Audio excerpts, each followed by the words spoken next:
Welcome to the Vet to Vet podcast. I'm your host, Bill Fitters. Joining me as I talk to fellow veterans about their military experiences from Vietnam to Operation Enduring Freedom. This podcast is sponsored by Tugs, talking, understanding, growing, and supporting. Even big ships need a little help sometimes. Feel free to hit the subscribe button below to get our latest Vet to Vet interview. Feel free to like, share, and leave a comment below. And thanks for joining us. We're sitting down today with Senior Chief Petty Officer Karl Stuvengen. You want to tell me about before the military? I was born in San Francisco. My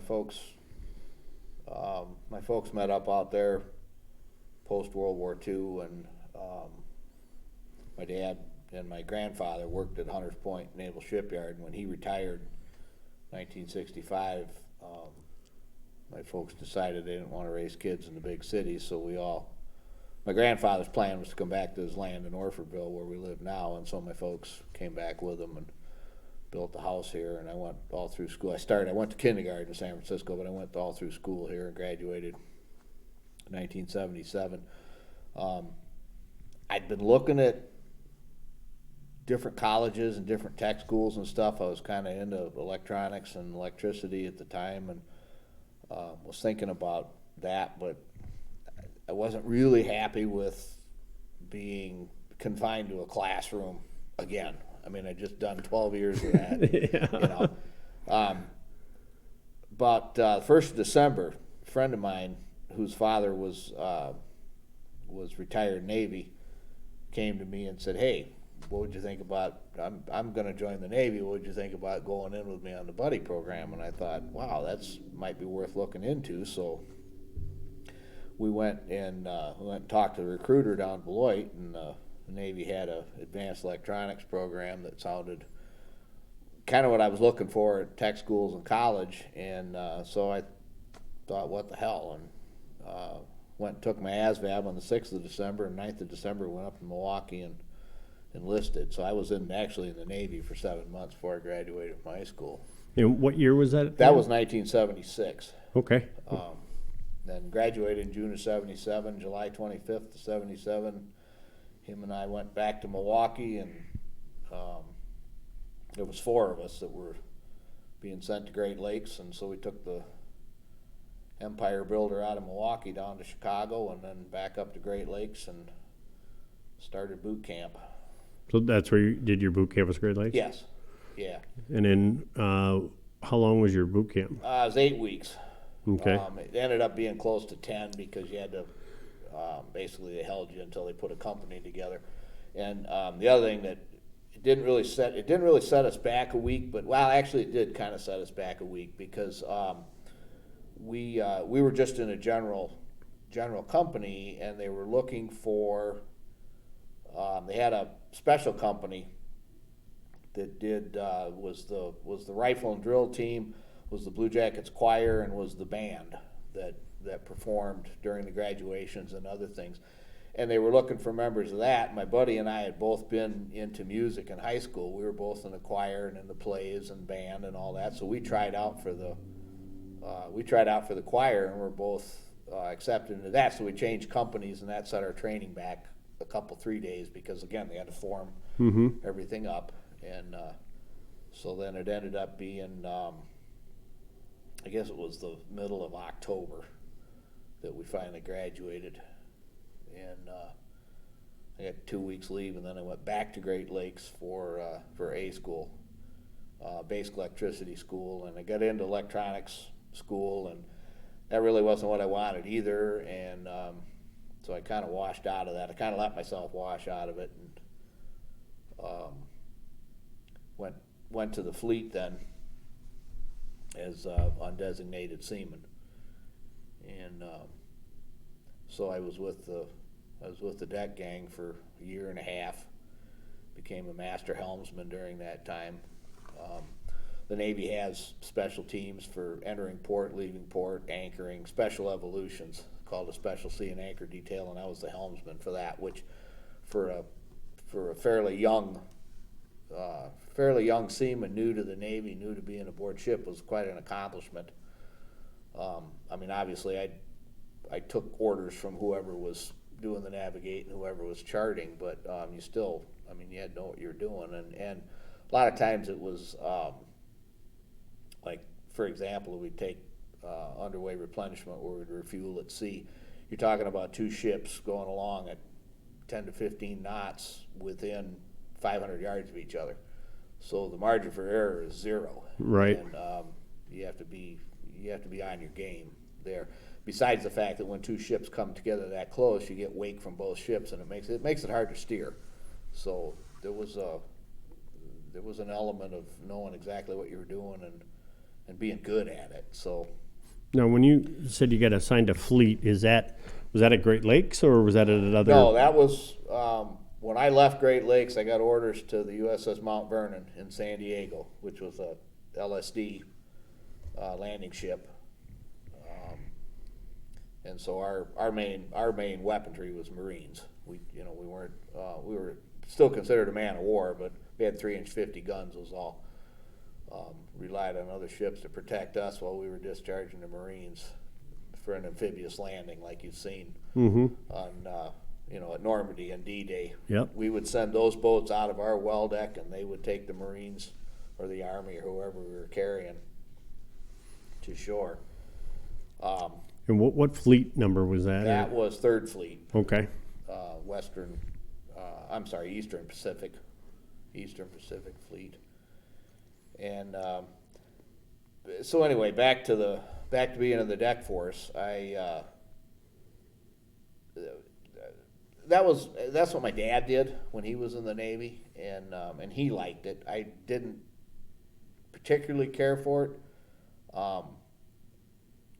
I wanted to do something else. I mean, one of the intentions of going in the military to begin with was to learn a trade, and so I was talking to a friend of mine that happened to be in the engineering rates. He was a machinist mate, and we got to talking, and I started looking at some of those jobs, and met up with a guy that was in the electric shop, and they had a space for. I was an E3 at the time. They had a space for an E3, so I inquired about transferring from the deck division to engineering, and I talked to my chief about it. He didn't really want to let me go because he had a good helmsman, and he knew I had potential. I think he didn't want to see me go someplace else, but he also knew I wasn't ever going to be happy in that position. So he made me a deal that if I finished out all of our training, because we were in the process of getting ready to go to the Western Pacific, to the 7th Fleet for 8 months, which was kind of the practice for West Coast ships. They ships are normally on a 4-year cycle for maintenance, and so at least once during that 4 years, they would go to the Western Pacific and relieve another ship who would come back to San Diego or San Francisco, Seattle, wherever they were going. It was just a rotation. Well, our turn was coming up.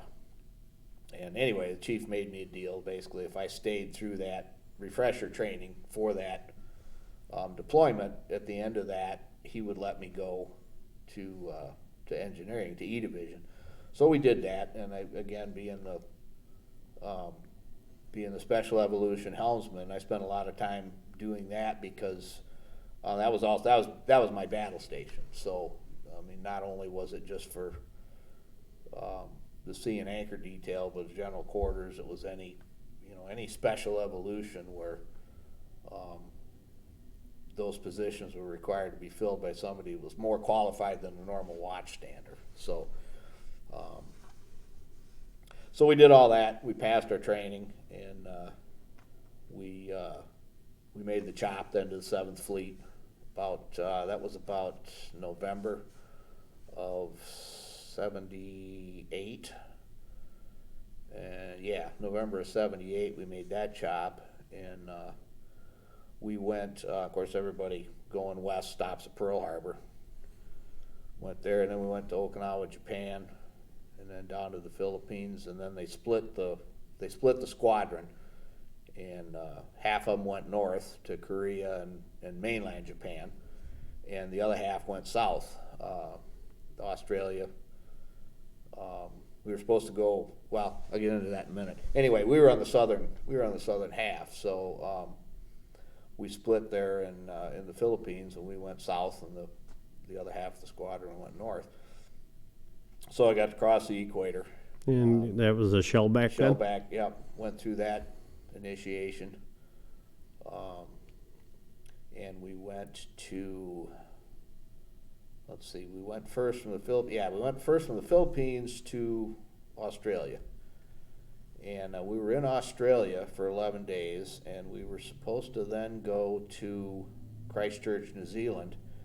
Well, 2 days before we got to Australia was when they overran our embassy in Tehran, Iran, and took all the hostages. And so we finished up our port of call in Australia. We're in Brisbane, up in Queensland. And like I say, we were supposed to go to Christchurch, New Zealand. Well, we had gotten orders to send us to Singapore, because that was when it was called Operation Evening Light, and that was going to be the rescue mission for the hostages. And we were sent to Singapore to wait for that all to be put together, and then we were going to be part of the extraction team, which meant we would have crossed the Indian Ocean into the Gulf and all of that. Well, as you probably remember, that whole mission blew up in the desert, and I don't know, there was a lot of politics involved in it, but essentially the military wasn't ready for that kind of an operation. That's my opinion, anyway. And yeah, we learned by fire that our helicopters at that time didn't like sand. And the other thing to remember about that time, it was 1978, so we were still on the drawdown for post-Vietnam. Going in the military wasn't, I don't want to say it wasn't acceptable, but the military kind of had a black eye coming out of Vietnam, and through no fault of their own. I mean, again, it was all politics, but the military is the one that got the brunt of it. So personally, I think it affected our readiness. And I've talked to some other people over the years that were in operations that were a lot higher ranked than I was, that knew, we bit off more than we could chew, basically. So anyway, the long and the short of that is that we sat in Singapore for about 5 days, and then the mission, the whole issue, it got put on the back burner at that point because of and then of course they had moved the hostages and spread them all out over the country, so it wasn't going to, what the original plan wasn't going to work anyway. So from Singapore, then we went to Hong Kong, and I spent Christmas Day in Hong Kong Harbor. And I think we had a week there. And we did all the tourist things and drank a few beers and just saw a little bit parts of the world. And then we went back to the Philippines for 30 days. We had some repair work to do and some other things. And we went to Fiji, which was kind of cool. A little rock in the middle of the Pacific that I'd never heard of before. Yeah. Didn't they just make film? Yeah. And it was a little Polynesian island. It was really cool. Beautiful, beautiful land.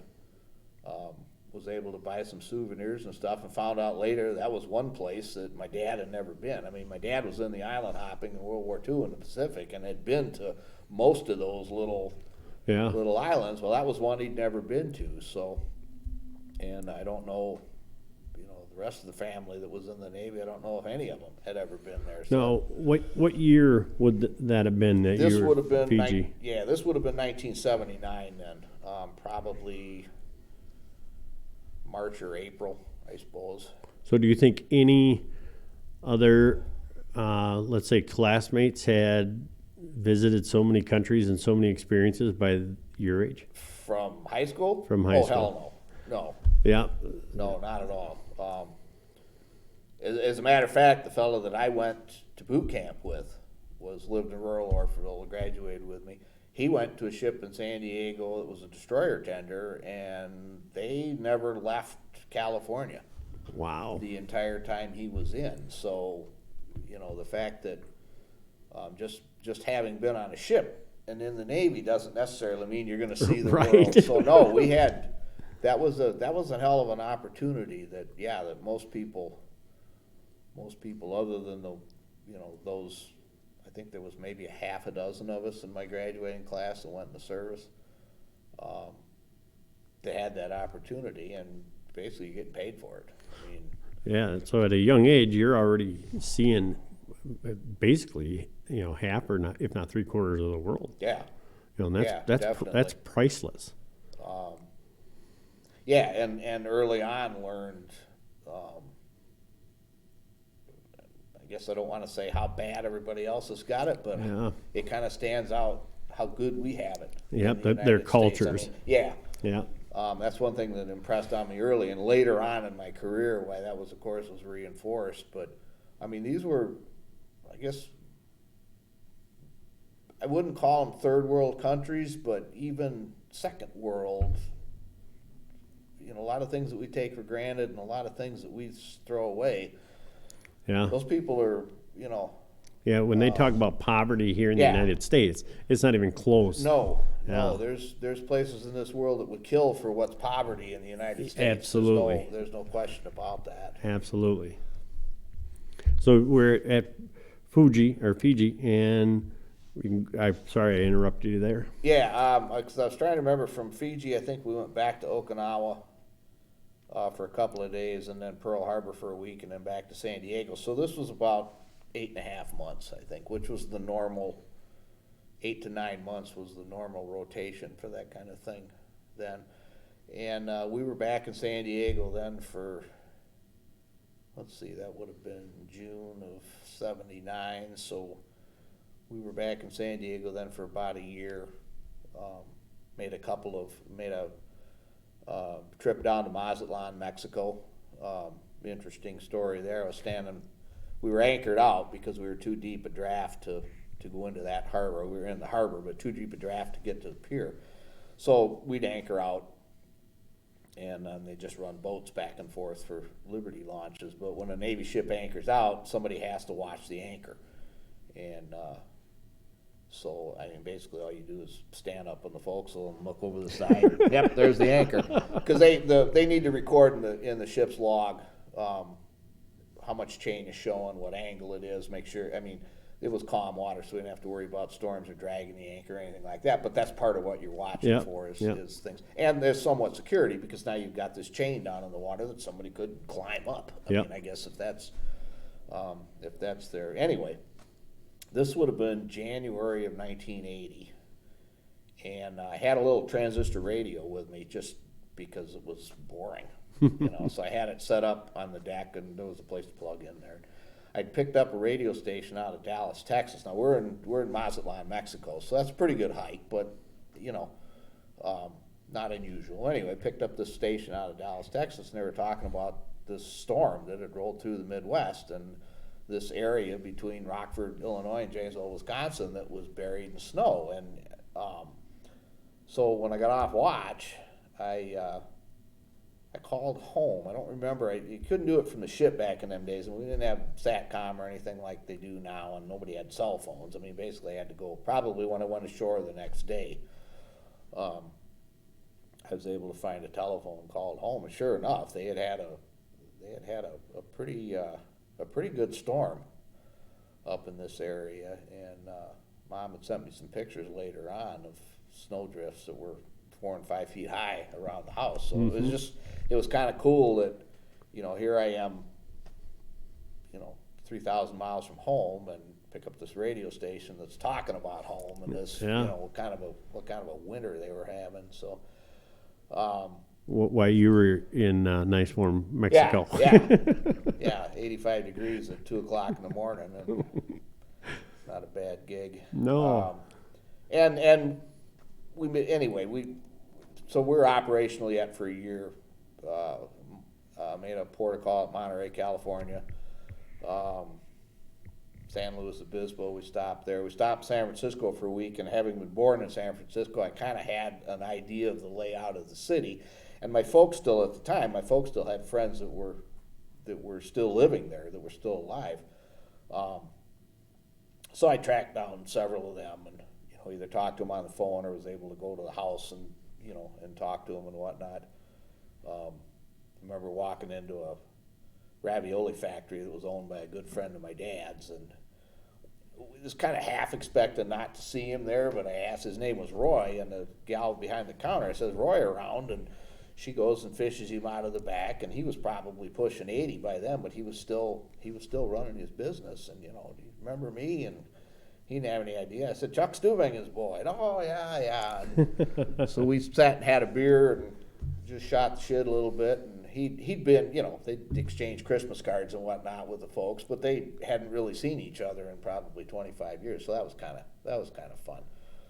And there was another friend of mine, another electrician. He was from Mill Valley, but he was also, obviously knew the layout of the city. He was a little bit older than I was, so or had lived there a lot longer than I had. So he kind of was our little tour guide, and there was a bunch of us went around and did the Fisherman's Wharf thing and the Embarcadero and went to all the places that you could go and all of that stuff. So that was kind of a neat deal to be able to go back to that. Probably close to 20 years later. Yeah. We left in '65, and I hadn't been back until then. So then in June of 1980, it was our turn to go into.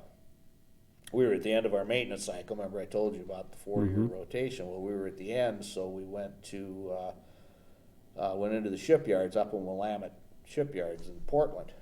And interesting story there. I was home in May, home on leave before we left San Diego. And May 18th, 1980, I was out working in the yard with my dad, and we'd gotten word that Mount St. Helens in Washington State had erupted. And come to find out, when all that ash and mud and all that shit washed down into the Columbia River, it blocked the channel. And my ship was supposed to go to Portland that weekend. Well, obviously they couldn't get up the channel, so they went up to Seattle until they could dredge the river open. Well, that was while I was home, and so I called the ship, talked to my division officer, asked her, put in a call for him. And so, what do I do? Do I go to Seattle now? Do I go to Portland? Where are you guys going to be at? Because it was up in the air how long they were going to have to be in Seattle, because we didn't know how long it was going to take them to get the Columbia River open again. Yeah. So anyway, I was out working with my dad, and Mom answered the phone. It was my division officer, so I went and talked to him, and basically I got about an extra 5 days leave out of it, because they figured by that time they would be in Portland, because he wanted me to go to Portland rather than go to Seattle and find out why he just left yesterday and they had to chase him around. So they wanted to get to their permanent berth before he sent me. So it was, November, where are we, May 25th, I think. I flew out to Portland and met up with the ship. Well, then planning on being in Portland for about a year, and they needed what they do when they put a ship in the shipyards like that. They take all of the stores, all the repair parts, all the equipment, anything movable basically, and they re-inventory it. Okay. And, go through all the maintenance cards and all the maintenance procedures, and make sure that the ship is carrying the parts and supplies and materials that it needs. Because when you're out in the middle of the ocean, obviously you can't run to Walmart and pick up something you forgot. So, right. So they moved all that up to the big supply center at Puget Sound in Bremerton, up in Washington State. Well, they needed one person from each division to go with our stores, and so I got picked for that.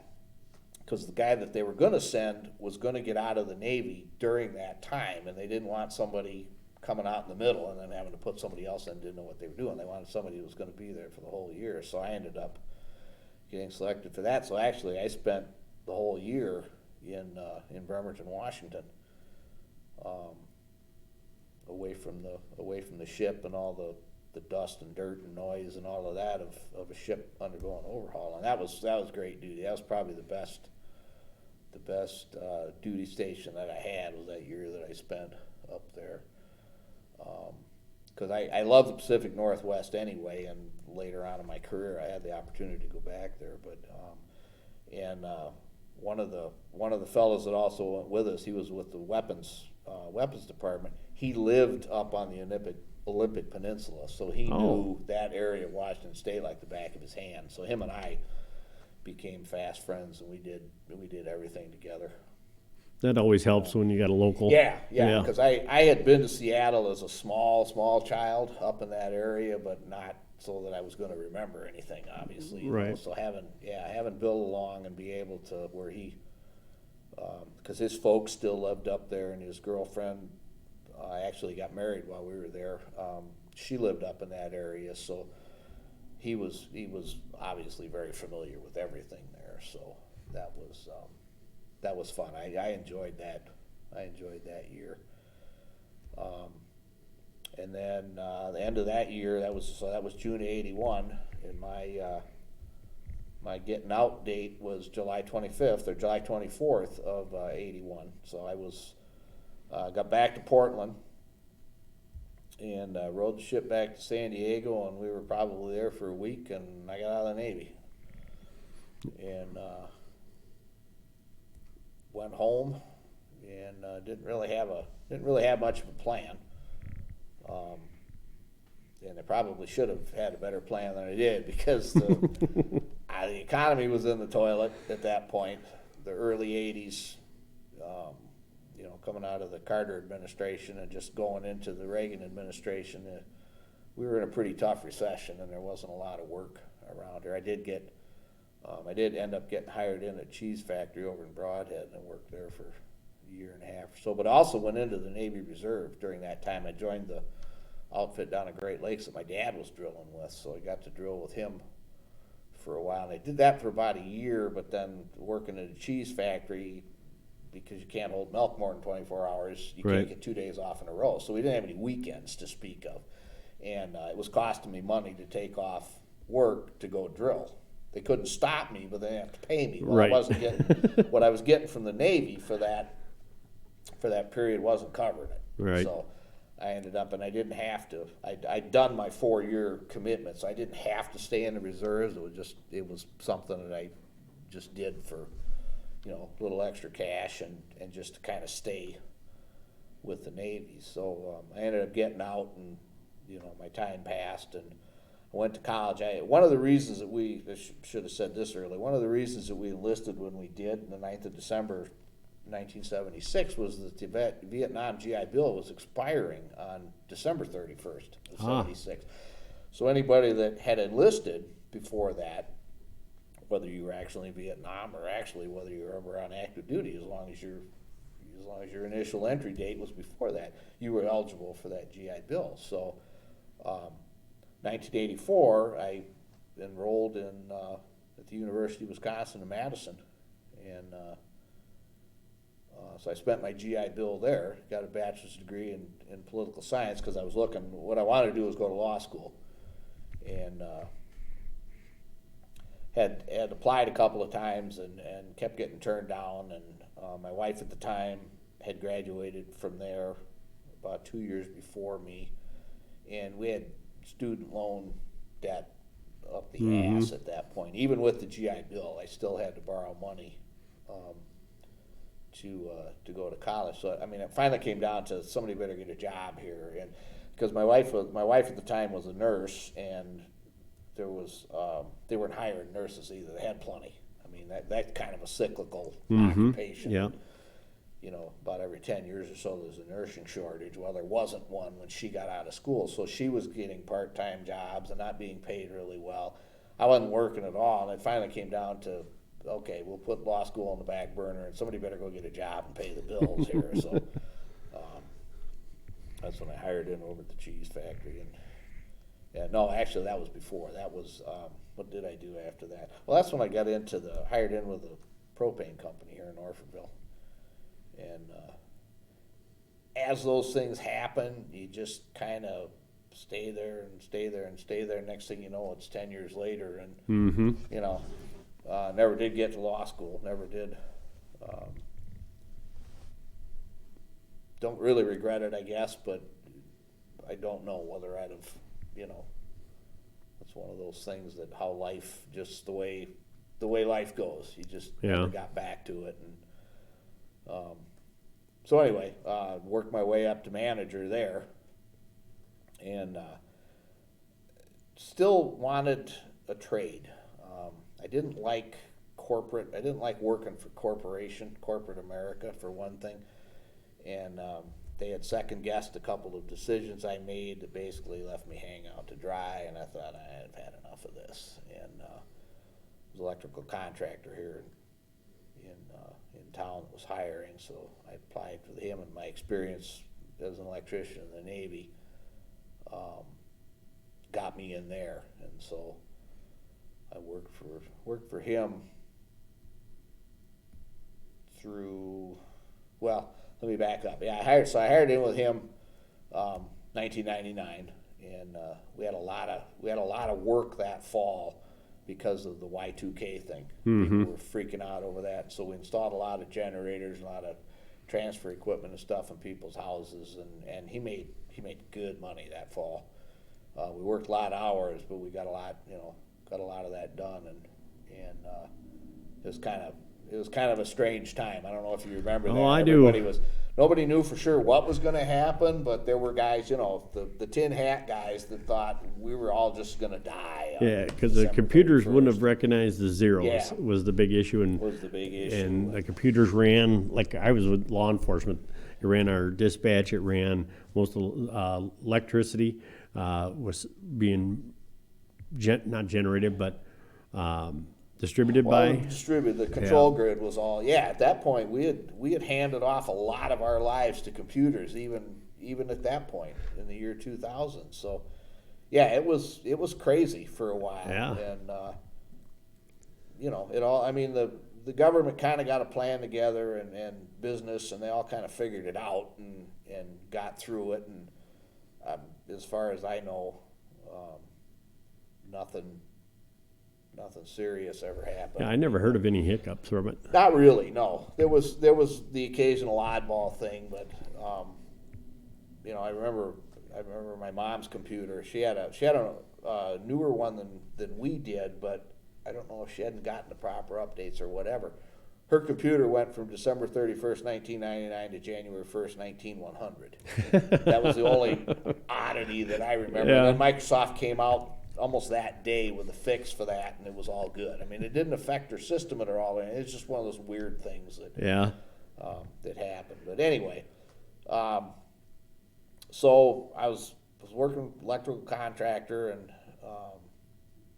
I really enjoyed that. I mean, that's kind of where I ended up settling on. I mean, worked in a couple other industries. I worked for Waste Management right after I got out of college, and I was doing building maintenance for them, and that was okay. It didn't pay very well. That was the problem there. So then when I had the chance, and I was working over in Darien, so it was a pretty good drive every day. And if you're not getting paid well, if you're buying gas, right, drive back and forth to Darien, I thought I needed to get something closer to home. So when it opened up down here at the gas company, when I took that. But anyway, so then we come to September 11th, 2001, and we were wiring a house down southwest of Orford, or southeast of Orford, and I remember standing in what would eventually be the living room in this new house, and listening to the radio, and it's one of those deals that you remember exactly where you were when you heard it. And we didn't get a lot done that day because everybody was listening to the radio wondering what the hell was going on. And I mean, as more and more came out, and it was apparent that it wasn't an accident, that it wasn't, when the second tower got hit, I mean, it became pretty obvious that something serious was going on there. So yeah, you went from a oh my, a horrible tragedy. Hope some people are okay to what the hell is going on? We're under attack. Yeah. You know, and then the deal with the Pentagon and the deal in Pennsylvania. I mean, it was obvious that it was a concerted effort to attack us, and so I actually went home that night. And I got on the computer and went to the Navy Reserve website, and there was an inquiry form there that you could fill out, and it would that you were interested in going into the Navy Reserve. Well, having been having already been in the Navy, I thought, that might, now keep in mind this is 20 years. Yeah, I'd been out for 20 years, but I thought, well, some of that training never changes. I mean, you get it, you remember it, and I got a story about that too that I can tell later on. That so anyway, I sent this form off and hit the send button and didn't think anything more about it. And in the days and weeks that followed, I mean, things kind of settled down a little bit for the average guy. I mean, obviously the military was ramping up, and President Bush had decided that we got to fix this, and so everything was wrapping up. Well, I'd kind of forgotten about this inquiry that I sent to the Navy Reserve. And middle of February, I get this call from the Navy recruiter in Madison. And I got word that you're interested in joining the reserves. Are you still interested? I said, yeah.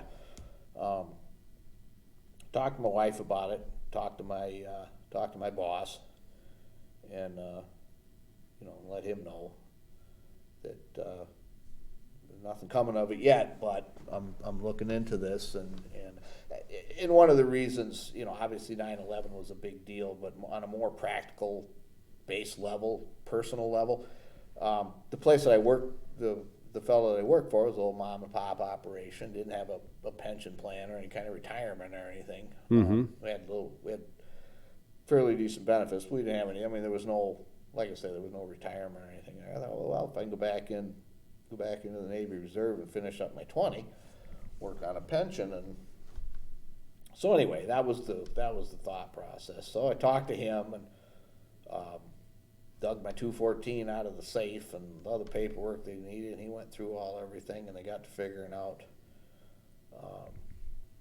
this is rolling on into April and May now, because the Navy can't do anything in a hurry. Right, hurry up and wait. Yeah. 6th of June, the recruiter says to me, you're almost too old to do this, because my birthday was June 25th, and this is the 6th of June. He says, if you're going to do this, we need to get you in the reserves like tomorrow, because if you go past your birthday, you'll be too old.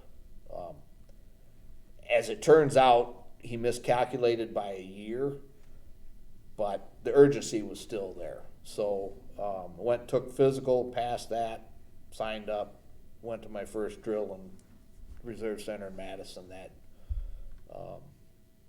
that middle weekend in June, whatever that was. So I was back in the Navy Reserve and still working as an electrical contractor. Didn't think too much about it. Had a couple of 2-week trainings, and literally at that point, even though 9/11 had happened and everything was ramped up again, it was still a weekend a month, 2 weeks a year. Think too much of it. Well, come September of 2004, they were looking for an electrician with maintenance experience for a project. Actually, it was a ship's overhaul that they were doing in Japan. And so I got called up for that. And so I got a chance to go to Japan for 4 months, work on the USS Kitty Hawk. I was working for the ship repair facility there, but that was our big project, was to overhaul the USS Kitty Hawk, the aircraft carrier. Well, the other thing about having gone to Japan, because in the meantime, in 2003, my son had enlisted in the Navy as he had come out of high school. Well, he'd gone to A school and was information systems, computers. That's what he wanted to do. Well, he was stationed on the USS Blue Ridge in Yokosuka, Japan, which is where I was going. So, so I got over there at the same port that he was at, and we hooked up a couple of times, and he was in and out, obviously, and I had things to do. I mean, we didn't have a lot of time together, but then my ex-wife now and my daughter came over that Christmas, and so the four of us got to spend Christmas of 2004 in Yokosuka, Japan. Oh, neat. And saw the sights and went to Disney World, did all the cool things that you do while you're there. And I think they were there for 10 days. And towards the end of that, Chris's ship got underway after the holidays and everything was over. He got underway, so he was gone. So, and they weren't planning to stay there. She had to go back and go to work. So I mean, obviously, they weren't planning on staying there the whole time. So they went home, and so I'm coming to the end of this. The orders were through February. Well, the ship had finished up early, and it became apparent that I was probably going to get sent home early. So I talked to my chief at the time, and I said, there's one thing that I want to do when I'm in Japan, and that's go to Hiroshima. So I talked to him, and because I didn't really have the arrangement, because I was a reservist over there on orders. It wasn't like I was on active duty and stationed there where I had leave and I could take vacation or whatever. But basically he had told, because there was a couple of other reservists that came and went while I was there, and he told us all, if you guys want to do something like this, where you need a couple extra days to make a long weekend, just talk to me. Tell me what you want to do. We'll figure something out. Well, so I told him, and the other advantage, of course, being that we were towards the end of the work on the Kitty Hawk. So I took that Thursday. This was I want to say it was the weekend of the 8th of January, but that's really immaterial. I took that Thursday and took the bullet train from Tokyo to Hiroshima and spent 3 days there, seeing all the things that there are to see in Hiroshima. The Atomic Dome, the Peace Park, the museum, all of that stuff, and just kind of wandered around the city, away from the Navy, away from you're really out amongst the Japanese. Yeah. There wasn't a lot of it didn't happen to be a lot of Americans there when I was there, so that was really interesting, and that was a great trip. I was sitting in the bar at the hotel that I was at one of the nights after I'd been out touring the city, and I met a fellow there. It was a Japanese man, and he had spoke really great English, which always helps. Me being the ugly American, oh geez, you speak English. Well, come to find out, the reason is because he'd gotten a master's degree from the University of Chicago. So he knew his way around the English language probably better than I did. But hell, we sat there probably 3.5, 4 hours till the bar kicked us out, just bullshitting about his father was a World War II veteran. Okay. Had survived the war. He was a little bit older than I was, but he was born after the war. But, he was hearing the same stories, and so we were telling each other stories that we had heard from our fathers, from opposite sides of the war. Wow. And, that was really interesting. I wished we'd had more time to explore that, because and even to remember what we talked about. I'd be hard pressed to tell you that now. It's just because he'd think of something, and that would remind me of something that Dad told me. Yeah. And so then I would tell the story, and then he would, go back, and we went back and forth like that for about 4 hours, and that was really interesting. And so anyway, finished up that job, came back to the States, and went back to basically 1 weekend a month, 2 weeks a year. Took a 1 week class it was at the Merchant Marine Academy in Kings Point, New York, but it was put on by the United States Department of Transportation, and it was a class on how to spot the long and short of it is smuggling, how to spot smuggling, and how to. It was kind of a class on customs and what they do, and what, they taught us how they would, because these guys are geniuses. I mean, they'll break into these shipping containers and break the seals, and how they could engineer these seals to put them back together, and you couldn't tell anybody was in there. Wow. But when you go to open it, the thing's empty, or all the TV boxes are full of newspaper or shit like this. And so that was a real interesting course. That got into my record that I had taken this anti-terrorism, anti-smuggling course, and 3 weeks later, I got a call from a lieutenant with a unit in San Diego saying, we need you we have a mission coming up with, this was a inshore boat unit. We have a mission coming up in the Middle East, and you have this training, and so we need you here. And I'm like, oh, okay. Hope you took notes. Well, yeah, and and so there's several things going on here now, because I was an E5 at the time. One of the chiefs, one of the E7s that went to the class with me, he'd gotten the same call. Well, there was 2 units that were going to do this mission, and one was leaving before the other, obviously. So we got the choice, depending on, one of the reserve units was out of Texas, and the other one was out of California. And they said, do you want to report the middle of May, or do you want to report the beginning of July? Because that would depend on which unit you went to. And I said, I said, well, my daughter graduates from high school June 6th, and I'd like to be there for that, obviously. He said, okay, we'll put you in this MU unit, which is a inshore undersea warfare unit that was being converted to a boat unit.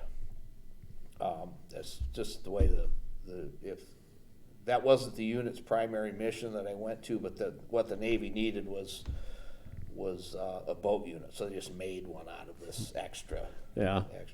So anyway, I always appreciated that, because like my dad said, they could have said, tough shit, be here. Right. Yeah.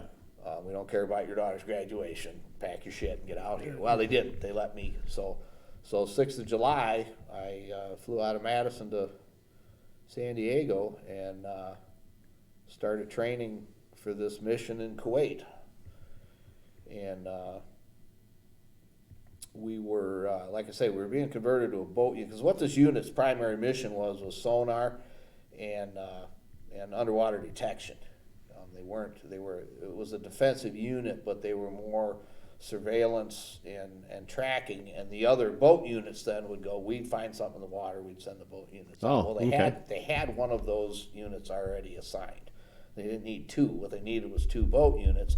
And the story was that my CO lost a bet with the CO of the other surveillance unit, so we got to become the boat unit. I don't know how true that was. There was a couple of Naval Academy guys that were talking, giving each other shit, and anyway, that was the story. So we ended up being a boat unit, and that was going back to my days as a master helmsman. Somebody found that out, and that was probably in my record too, I don't know. But anyway, so I got put on the boat, and I liked that. I liked it a lot. It was, I want to say it was back at sea, but it was just, that's what I went in the Navy for. Right. I didn't go in the Navy to sit in an office on land and, look at radar screens. So I started out as a crew member on a boat unit and got my weapons quals and all the other things that we had to do. And basically we did 4 months of training because they had to start from scratch with us because most of this unit had no exposure to these little boats. They were little 34-foot Sea Arcs, patrol boats. And most of the unit had no exposure to this. We had some guys that had been, and the thing you have to understand, this is all naval coastal warfare, and the thing you have to understand about that's one of the most inbred units there is in the Navy. These guys will go from unit to unit to unit and never, and that's a thing about the reserves too. I mean, once you get someplace, a lot of times you stay there, but so we did have some guys that had boat experience, and they kind of took the lead, and they were the first ones to qualify as coxswains, and they were the ones that were doing the training because the rest of us were learning this from the ground up. And the other thing about a reserve unit like this, they're only 50% manned. So half your unit is brought in from the rest of the country, from reserve centers like Madison and St. Louis and wherever, to fill the rest of that. Well, we had absolutely no exposure to this. There's no boats in Madison. We had Right. absolutely no idea. So we really had to start from scratch. So our training ended up being close to 4 months. Wow.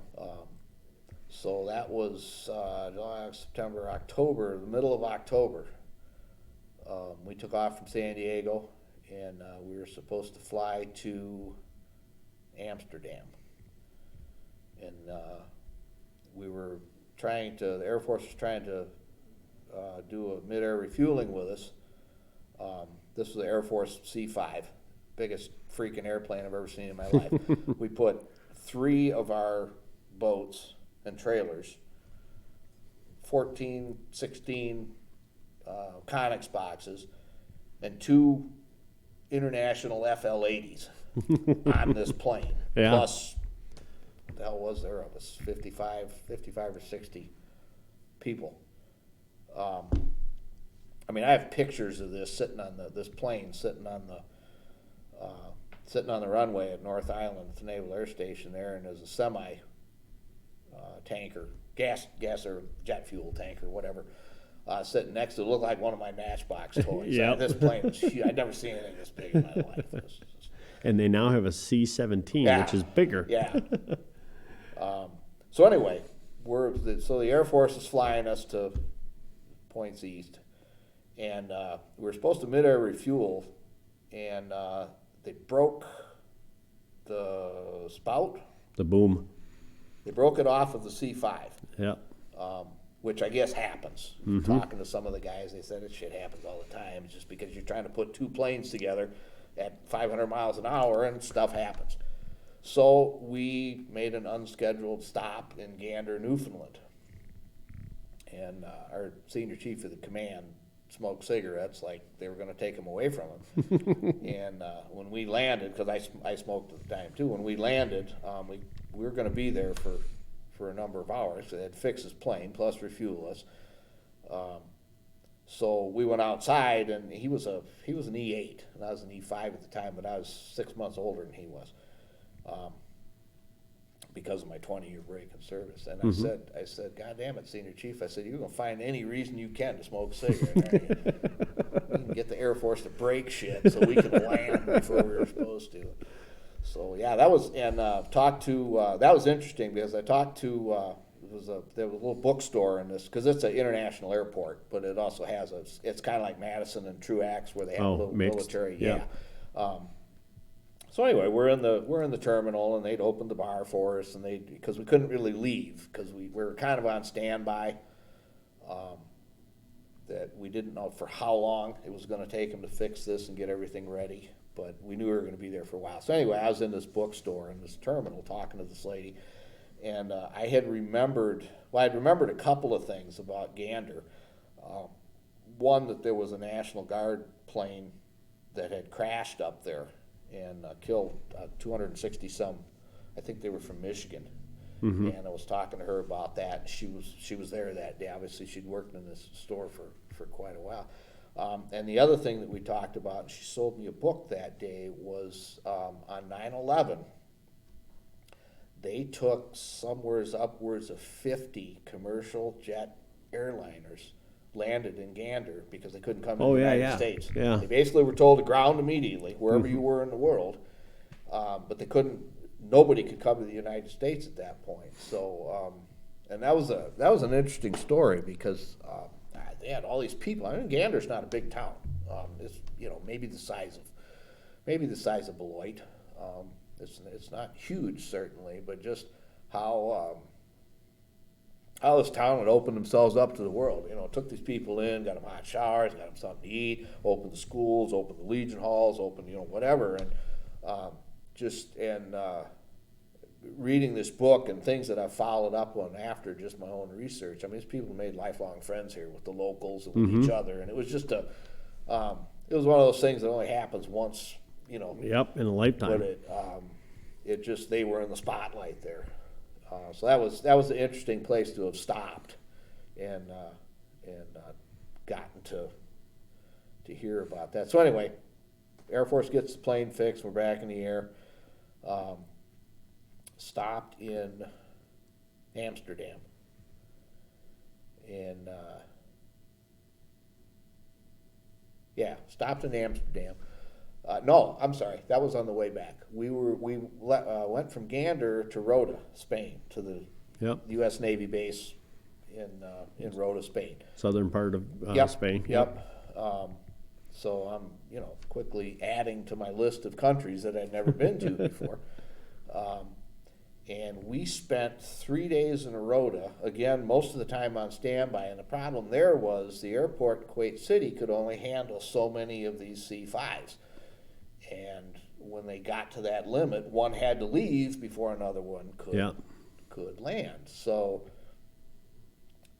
our leaving Rota, Spain was predicated on the Kuwait authorities knowing that they would have room to land our plane. So there was some logistics there that didn't affect us, but somebody was figuring out, okay, we can't do it because our unit went in two waves. So there was two of these C-5s.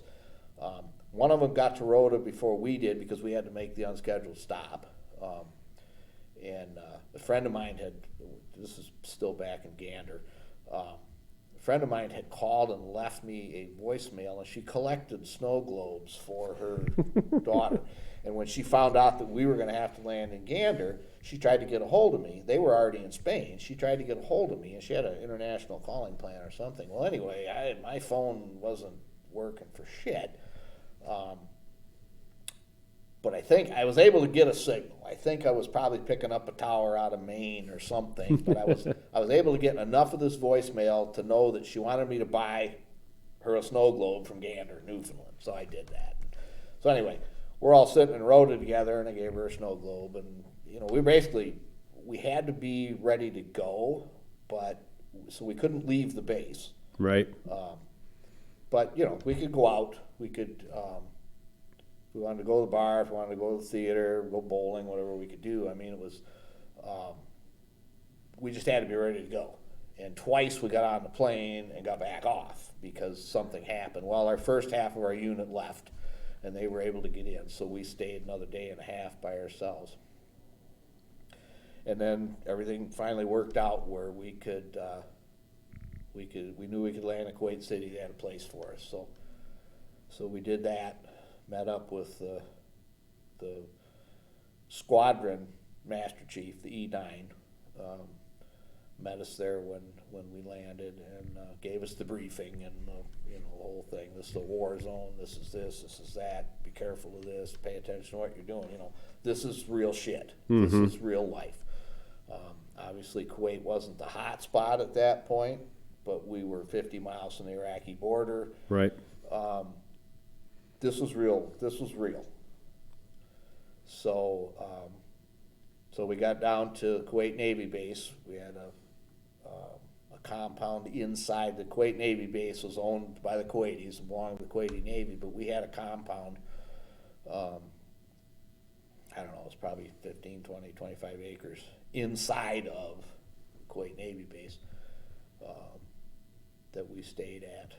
And then we ran our boats. We ran our boats out of that harbor at Kuwait Navy base, and we also ran boats out of the port of Ashweba, which was about, half half hour north of Kuwait City.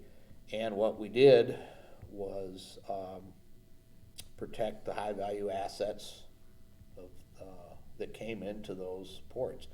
They were bringing ammunition into Kuwait Navy base for sending up north, up to Iraq.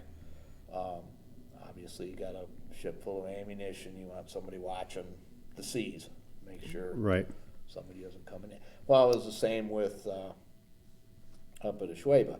A lot more of it there because it was a bigger port for one thing, but it was set up for the ships to come in, like they say, beans and bullets, and bring them in. And so that's every day.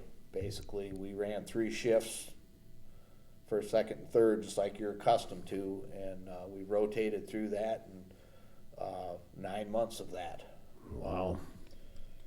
So we were on the water almost every day. With the rotation the way it was, you had like 3 days where you didn't have to, you weren't on the water, but they expected you to, after you, because you came off at midnight, so I mean, basically that first day was spent asleep. Yeah. And but then the next 2 days we had to do maintenance. We had to do, replenish supplies, and we had other training that the Navy required us to do, and that was the time that you could do it. Because you had internet access, you had quiet time, things you could do. So they kept us busy. I mean, we didn't have a lot of time to fool around. Interesting experience there. I met 2 guys from Orfordville. Really? In Ushuaia. One of them was Art Burns, who belongs to the Legion here. He was the, I don't remember what his position was, maybe executive officer on one of the military sea lift boats that was bringing in supplies. Ah, okay. And we tried to get together, but he was too busy, and I was on watch most of the time, basically protecting his ship, and we waved a couple of times, talked on the phone, and what have you. And then there was another fellow from the Army over there that I think he was a helicopter mechanic, but he had come down to get supplies to take north, and so here we are, 6,800 miles from home, and there's 2 guys, one that I went to high school with, and the other one that went to high school with my son, and from little old Orfordville. Yeah. So that was really different. Small world, small Navy, small military. Yeah, yeah. So that was fun. So this was November, December. Along comes the 23rd of January, and we'd taken our boat out, and we were down at Kuwait Harbor, and we'd taken our boat. We just assumed the watch, and we came out of the. They had a big seawall built around this harbor. The Persian Gulf isn't terribly violent water. I mean, you get a good storm and you'll get, but they had it because they had a pre-position force over there. The Army had a lot of small boats, and the Navy and the Coast Guard had equipment there. So the Kuwaitis had built this harbor before for their Navy. So anyway, you come out into the mouth of the harbor, past the seawall, and we saw a fishing boat off to the south that we thought might be a little close to restricted area that we were in charge of. So we shot over there and checked them out. Turns out they were okay. They were close, but they knew where the line was, and it was just a commercial fisherman. He wasn't hurting anything. So we turned around, shot back to the harbor, and we're coming in to make a sweep through the harbor, and we hear this, what I guess it was a loud bang. It wasn't an explosion, but it was a loud bang. It scared the hell out of us. We're like, the hell was that? And all of a sudden, and I'm driving the boat, and all of a sudden I got no power. Oh. And I was coxswain under instructions, so the boat coxswain was basically sitting in the back watching me. He was obviously in charge of the boat, but I was driving it, and under his instruction. Well, he runs back, opens the engine compartment, and we're taking on water. What had happened was there's a coupling between the engine and the outdrive, which, if you're familiar with boats at all, they're basically inboard motors with an outdrive. Well, that coupling had shattered, and when it had shattered, it tore a hole in the transom. Oh. And so we had we had two sump pumps in this boat that pumped 250 gallons a minute, and we were taking water in about 650 gallons a minute. So do the math, and we're in 33 feet. Yeah. We're in 33 feet of water on a 34-foot boat, and we're taking all this water on the back end. And basically, what happened to this boat was, and I told this story at my retirement, the boat ended up pitch poling, which is what they call it when it takes all the weight in the back and it basically stands up and sinks on its stern and sits there. And I have pictures of, like I say, it was 33 feet of water in a 34-foot boat, and I have pictures of the nose of this boat sticking out of the water. And in the process of all of this, what I was trying to do was basically, while he's running all the pumps, the coxswain and the other, we had one other fellow with us that was our gunner. They're trying to pump the water, trying to keep us afloat, and I got one engine, but I'm jacking this thing. What I was trying to do was see if I could beach it. Yeah. If I could at least ground it so we didn't sink. Well, like I say, the water was coming in faster than we could pump it out, and eventually that other engine took water in, and now we got nothing. Yeah. You know? Now you're dead in the water, as they say. Yep. And in the meantime, we had called the watch commander and told him what the situation was, and he had sent because it was two boats, because we relieved each other hour on, hour off. Well, the other boat had because we had just relieved, so she had just parked. They were, I don't even think they were off the boat yet. They were cleaning up. They were, supplies and what have you, and they were still taken care of, just having come off of their hour. So she jumps back on, gets going, her crew. They come out, and they were going to try to tow us, and she pulled up, because at this point we're sinking slowly. I mean, this wasn't just immediate. This is over the course of probably an hour it took for us to take on enough water that this boat sank. Well, in the meantime, she came up bow to bow and was going to tie off to my boat, and then she was going to try to back down and try to pull us at least into shallower water. The idea being, if she did it fast enough, that maybe it wouldn't sink as fast or wouldn't sink as much, that just the forces of nature would help try to keep this thing afloat. Well, it turns out it was sinking faster than we thought it was, and so they got the big storm hawser that we all carried. It was probably yay big around. We got that tied off on my boat, and she thought her crew had tied it off on hers, and she started to back down, and it was apparent they either didn't do it right or they hadn't had a chance to do it. I'm grabbing onto the storm hawser, trying to hold on to keep it going, and basically I look like Wile E. Coyote. I'm going through the end of this rope, and finally I run out of rope, and in the water I went. In the process of that, cracked my elbow on the side of the boat. My inflatable vest didn't inflate. I can't swim for shit anyway. 20 years in the Navy, if you want to believe that, but I'm not a good swimmer, never have been. I can hold my own. Problem is now I got a broken wing.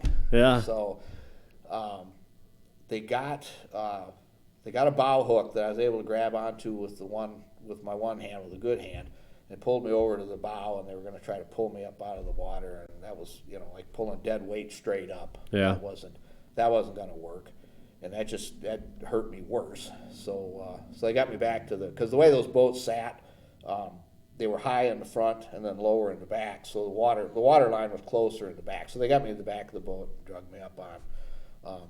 The other guy, the one guy had jumped boat to boat. He kind of panicked a little bit, but had jumped boat to boat, so he stayed dry. Well, the other, the coxswain, the actual boat petty officer, he went in the water too on the other side. Well, he was a lot better swimmer than I was, and he didn't hurt himself either, so he was able to swim over. So they got us all on this thing, and we're basically within an hour, and here this boat sits. Oh, wow. Sitting on its stern.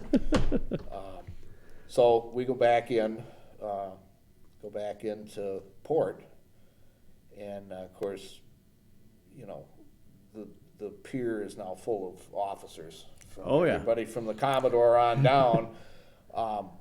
just for a couple of reasons. Because this is a serious, this Yeah. is a serious event. You don't just sink a boat for shits and giggles. It gets people's attention. So,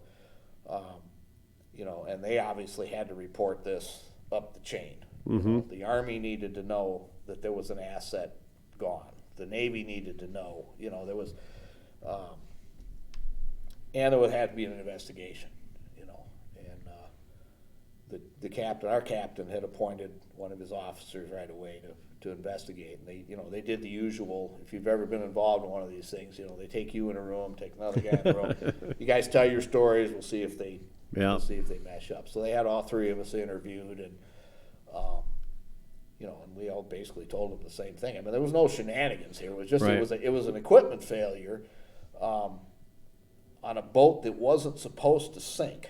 I mean, these boats were supposed, kind of like the Titanic. They were supposed to be designed not to sink. Well, what the manufacturer failed to tell the Navy, I think, was if you put that much water in the ass end of this boat, it's going to sink. Yeah. It was kind of one of those deals where a little common sense should have told somebody that, yeah, you can sink one of these boats. And I did it. I don't think there is an unsinkable boat. I don't think there is either. and come to find out, in the 15 years that we did the mission in Kuwait, that the Navy did them, they sank 3 boats over there under a variety of circumstances. So I saw pictures years later of one that just basically just settled to the bottom next to the pier. I don't know what the deal was, but so they sank 3 of those unsinkable boats. But anyway, so they're doing the investigation, yada yada, and typical fashion. In today's Navy, something like this happens, you got to take a drug test. So they sent us up to Camp Arifjan, to the big medical clinic up there, and this Navy captain, Force 06, was the doctor on call that night, and he's examining me. I mean, because the other thing was I was hurt, and the other Right. guy, one of the other guys, had pulled a muscle, and so I mean there was. Other than the fact that the Navy wanted a drug test to make sure that that we were clean, that wasn't part of the didn't contribute to the accident or whatever. We were hurt too. Right. So, so he's examining me, and this leads to, and I heard my brother talking about this on his podcast, how when you get hurt in the military, anybody that's in now or that's planning on going in. When you get hurt, make sure that stuff gets in your record. Absolutely. And that was because I just casually mentioned. I mean, obviously my elbow wasn't broken, but I was in a sling for a while because I couldn't hardly move it. But the other thing that happened when they tried to pull me out of the water, they pulled all the muscles and all the ligaments in my neck and in my shoulder. Oh my! And at the time, I mean, I was 40 something, so I was, I wasn't a rubbery 20-year-old, but it's like, I'm like, God damn it, Doc, this whole side of me is just, it's stiff and it hurts. There's something going on there. Well, they didn't really do anything at the time because there wasn't really anything. It was pulled muscles. There wasn't anything they could really do, but it got in my record. Good. They got in my record that I had this issue with my spine and my shoulder and all of that. And so, there we go. Didn't think too much more about it. Went back to Kuwait Navy base, and I think we were off a day maybe, and we were back on the water. That's kind of the way it is. Yeah. They didn't have a lot of extra people, so. The mission doesn't stop. The mission doesn't stop, Yeah. and the need for the people, unfortunately, in a war zone, if you're able-bodied, and when we came back, and healed up a little bit, we were able-bodied again, and we were back in the water. So, yeah, that was my whole experience with sinking a boat in the Persian Gulf. Because we had to get a tetanus shot and everything else. That water's nasty over there. I mean, there's the harbor up there. Environmental laws in Kuwait are Little different. little being the operative word. Because that's the other thing. Also in our records was the fact that we spent time in that port because the air was so bad up there. There was a cement foundry there. you were generally looking out at a filtered sunlight because the air was so polluted up there, and of course we're breathing all this, and I mean we weren't gas masked because it wasn't. You couldn't do that. I mean, you couldn't physically be in gas mask 24 hours a day, I think. And it wasn't, it wasn't that. It wasn't chemical attacks or anything. It was just nasty air. I mean, it was like New York and Los Angeles and smog and all of that. But who knows what else was in there? Because they didn't care. Right. I mean, that's they don't have our EPA. Well, no, not at all. No. And the other thing is that the Kuwaitis have so much money that they don't do anything for themselves. They hire everything done. Yeah. So they're bringing all these third country nationals in from Pakistan and India and the Philippines and Indonesia, paying them well. They don't really care about them either. So they weren't worried about the working conditions or the air quality. Well, unfortunately, we're working right alongside these guys, and we can't separate ourselves from the fact that if you can see the air, it's probably not a good thing to be breathing it. But so that's in our record too. That was what they call a presumption of if anything does ever show up that they can attribute to lung disease or that kind of thing. Why, not to get too far down the rabbit hole, but just the fact that you were there and working in that environment, there's a presumption that probably contributed to whatever your malady is. And if I remember correctly, Desert Storm, they're currently doing studies on the fire pits. Yeah, the burn pits are a big deal because a lot of the guys that came over from Desert Storm had respiratory problems. And some of it is just, the environment. But these burn pits, and that was an ongoing problem even when I was there. I mean, I was there 15 years after Desert Storm, and it was still a problem. Mm-hmm. The Army was still doing this, and it just fouled the air and fouled the air. The sand, we weren't allowed to take any souvenir sand. We did, but. Does it glow at night? No, it doesn't glow at night, but I'm told not to get too close to it with a match because there's benzene and all these other. Because it's petroleum-rich country, obviously, and no environmental laws and just the ground is contaminated. So you're exposed to all of this, and it's kind of like what annoys me now, and talking to some of my Legion friends that are Vietnam veterans. I mean, they're basically doing the same thing now that they did with Agent Orange. They're going to wait till enough of us die and then decide, oh yeah, there is a problem. Here's money. Well, it's because it's going to cost you too much to do it now. So there's no doubt in my mind that they're stonewalling this just like they did with Agent Orange until it was obvious that they couldn't. But we'll see where that goes. I mean, and we lost a lot of good troops waiting for them to finally. Absolutely, and they don't know what all this does. I mean, that's the thing with Agent Orange. Those guys were passing that on to future generations that had no exposure to it. Right. Great example of that was the Chief of Naval Operations, Zalmo Zumwalt. His son had died of cancer that was attributed to Agent Orange. He never served in the military. Right. But he got his father passed it on. Yep, genetics. So they don't know. They won't admit. Well, they won't admit. Somebody knows, yeah. Or the research is new enough that they don't know for sure. But you're right. They'll, like I say, I think they're stonewalling this. But anyway, be that as it may. So anyway, where are we at here? We're still in Kuwait, wrapping up the mission, and in the middle of March, the Iranians had hidden a couple of patrol boats in amongst the dhows, up in the fishing dhows, up in the northern Arabian Gulf.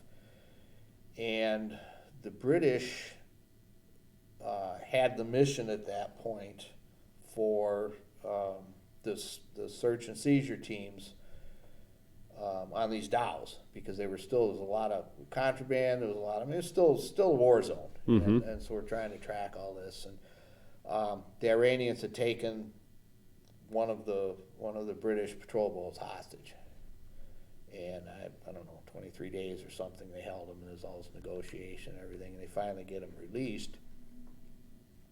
So this is going into the 1st of April. Well, after that, the British ambassador to Kuwait went to the Army Central Command and said, I want something done so this never happens again. So new mission. They always talk about, anybody that's been in the military has heard the phrase mission creep. Yeah. Well, this is mission creep. New mission. We sent our patrol boats up to the oil platforms in the northern Arabian Gulf in Iraq. We're now in Iraqi waters, and they were looking for a put together a unit to take 3 boats up there and establish a presence, basically oversight of these overwatch of these VBSS teams, to make sure that whole deal with the British never happened again. Because it was a 3-nation operation. The Brits and the Aussies, Australians, and us had some mission up there anyway, so they just expanded into this. So we were under the it was a British Navy Commodore that was in charge of they rotated who was in charge. The Brits were in charge of the oil platforms, the defense of the oil platforms. So we fell under them. We didn't really defend the oil platforms. They had their own contingents, and the Iraqis were learning the Iraqi Marines were stationed out there, and they were learning to defend their own stuff. We were up there for, like I say, for this overwatch on the boats, but we were staying on the platforms. They had accommodations there for us to stay. So we left Kuwait on 17th of May. Woke up that morning on the 18th of May, 5 miles from the oil platforms, and you couldn't see from here to me to you. Wow. A sandstorm had rolled in that night, and it was so thick that this was a Kuwaiti transport. It was a civilian contractor. It wasn't the Kuwaiti Navy. He couldn't see well enough to come alongside the platform. He didn't want to. Right. He didn't want to chance it. He didn't want to. Wreck his. No, I take that back. It wasn't. That was the Army. The Army had a landing craft that took us up there.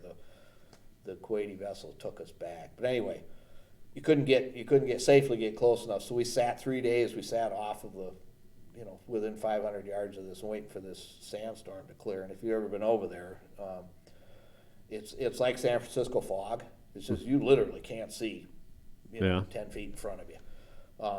With the added bonus that now everything's covered in sand. I mean, I got pictures of our boats that, everything was all cleaned up and shiny and ready to go. And by the time we actually got to where the mission, everything was trash. So we finally clears, and we get everything offloaded and set this mission up. And basically, we're starting from scratch. I mean, we had to write the tactics and procedures manuals. We had to figure out how to do what they wanted us to do, because we were the first ones to do this. So we spent a lot of our time out patrolling and driving around just to try to figure out what it was that we had to do, and then write the tactics and techniques and procedures for doing it, which we only had one officer with us, and normally that's the officers do that. The enlisted aren't normally the ones that write this stuff, but we only had one officer. We had an officer in charge, and then the rest of us. Well, we had some experience there. We had two longtime coxswains that were qualified patrol leaders, and then the 3 of us that were coxswains. So we knew enough of tactics and procedures. Obviously, the officer in charge was heavily involved in this, but he couldn't do it all. Right. So that was quite a responsibility for us, because we were creating this mission for future boat units. So usually what would happen is during the day we would go out on patrol when the overwatch team, or when the boarding teams were going out. You did all this pretty much during the day. I mean, there was some activity at night, but normally it was a daytime thing. So we'd do that during the day, and then we'd come back that night, and then we'd sit down and figure out, okay, what happened today? And, somebody'd have it up on the screen, and, okay, we did this, and this tactic's not gonna work because. Right.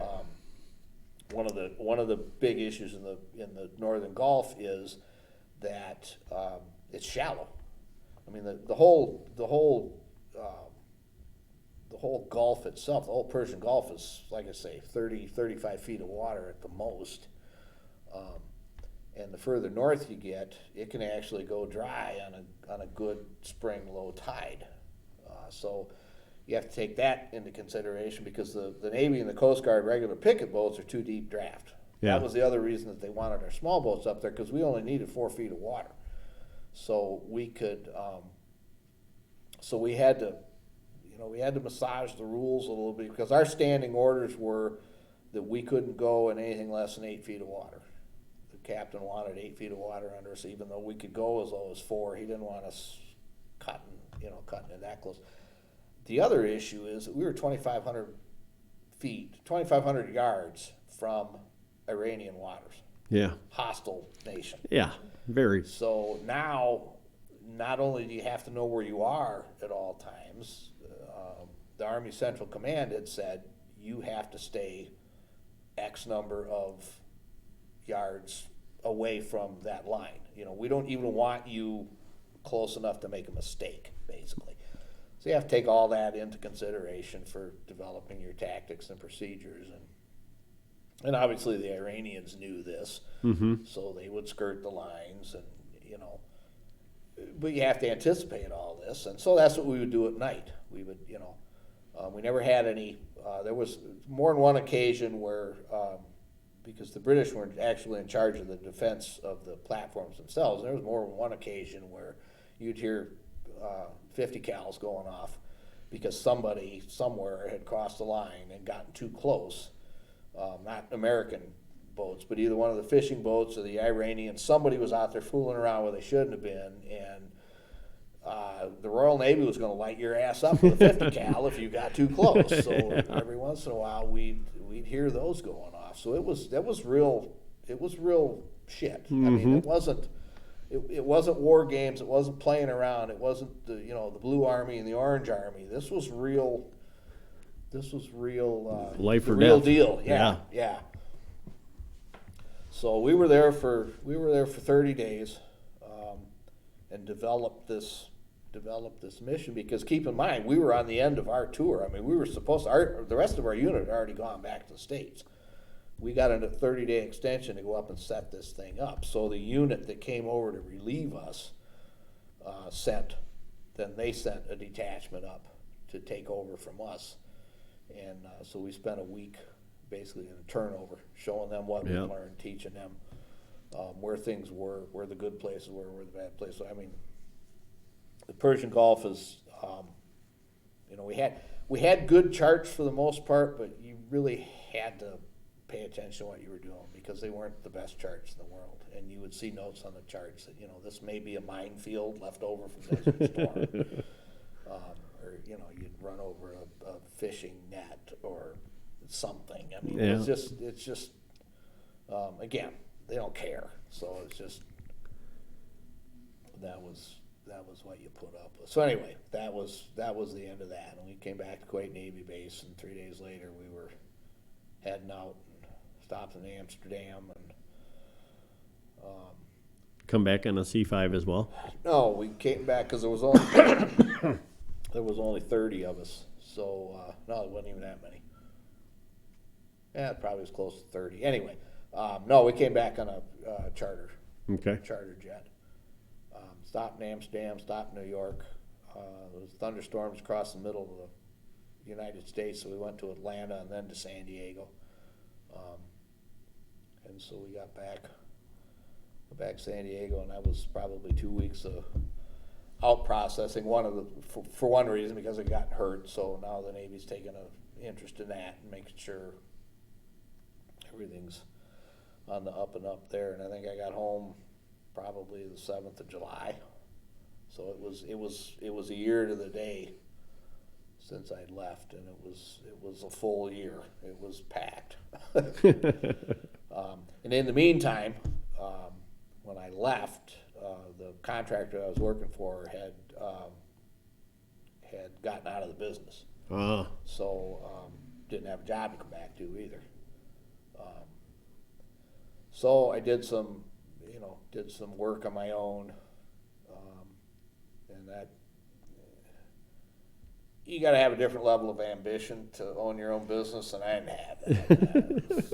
It wasn't, sounded like a good idea at the time, but I didn't have that. So I hired in with a plant up in Milton, working assembly and building maintenance and what have you there. It's electrical work. And I came out of that deployment as an E6, and so that would have been 2008, 2009. I had my 3 years as an E6, which made me eligible for E7, and was selected for Chief Petty Officer in 2009, which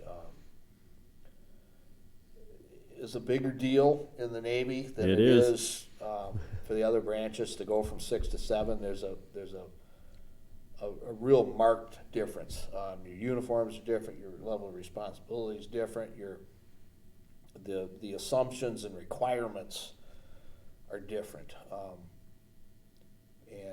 so that's quite a transition, and there's actually a whole transition process that you end up going through. So I did that, and in the meantime, when I got back, when I got back from Iraq, I'd gotten released from the unit that I was with, because I wasn't permanently assigned to them anyway. Because remember, I told you they just took people in, so I was a temporary fill for that unit. So I was released, didn't have a gaining command again. Went back to Madison, and but you had to have a gaining command. I mean, you couldn't just be in the reserves afloat. You had to have a gaining command. Well, I liked this. I liked that mission. I liked that part of the Navy, the small boats and the coastal warfare, the riverine, all of that stuff. I liked that. So I applied for those billets. I didn't want to go to the East Coast, which, being east of the Mississippi, I thought was a long shot, but I didn't really give the Navy the opportunity. I picked 5 West Coast billets, and I got one. I got assigned to Security Squadron 9 up in Everett, Washington, and so I was flying out there. This was about the time that it stopped being 1 weekend a month, 2 weeks a year, because now I'm flying to Seattle 9 or 10 months out of the year, and obviously you don't go out there, you don't spend all that time getting there for 2 days. So it was longer drill periods. I would do 3 or 4 drills, 3 or 4 days in Everett, just because it made sense to everybody. I mean, the Navy was okay with it. I was okay with it, because you fly to Seattle and turn around and fly back. Because I had to go to work Monday morning, so I had to kind of play around with that and talk to my boss and told him what the Navy was requiring, and he was Vietnam vet, so I mean he understood the needs of the military and what and the fact that there's laws that protect reservists too. I mean, it never was an issue with him, again, because he was a veteran and he liked hiring veterans, so that atmosphere was there. I mean, people understood that what the reserves was all about and how it worked and that. So, and then obviously for my annual trainings, for my 2 weeks or 3 weeks or whatever we were doing, then I went with that unit. So the only time I had to go to the Reserve Center in Madison was for my physical training exams and medical and stuff that they needed to do here, because I was still attached to the Madison Reserve Center. It's kind of a weird setup, but that's just the way the Navy operated. I mean, you had a home at a reserve center, but then you went to wherever your gaining command was and worked with them. So I did that for I was an E6 when I started that, and I made E7 while I was attached to them, and then they got called up to go back to Kuwait in 2010. So February, March, April, May of 2010. I already had told my boss and given the orders and showed him everything, what was the deal. So May of 2010, I'm out in San Diego, training up for another mission in Kuwait with Mesron 9, and but now I'm a chief, so I've got more to do, more responsibility, more, and I'm seeing myself now. with the people that were coming in that had no exposure to boat units, no exposure to, and I was on squadron staff then, so I was overseeing. We had boat units, we had the MEU units, we had supply, we had all of the things that make up a Navy squadron. There was 500 and some people. Wow. They filled this unit out. It was our commanding officer was a captain, full bird. Actually, our executive officer was as well. So this was a whole lot bigger scale. But being on squadron staff, I was not over the rest of the individual subunits, if you will. But squadron staff was the liaisons, was the integrators, and to make sure that everybody had. I mean, we still had to do all the same training. I mean, we had to do the the combat medic training and the convoy training and all the things that, because now this is not stuff that the Navy was used to doing. I mean, this was more CB stuff. It was land based. It was land navigation. I mean, we had boat units, but we had to set up our camps like the Seabees would do, because this squadron was supposed to be able to go into an area with nothing and basically set up a town.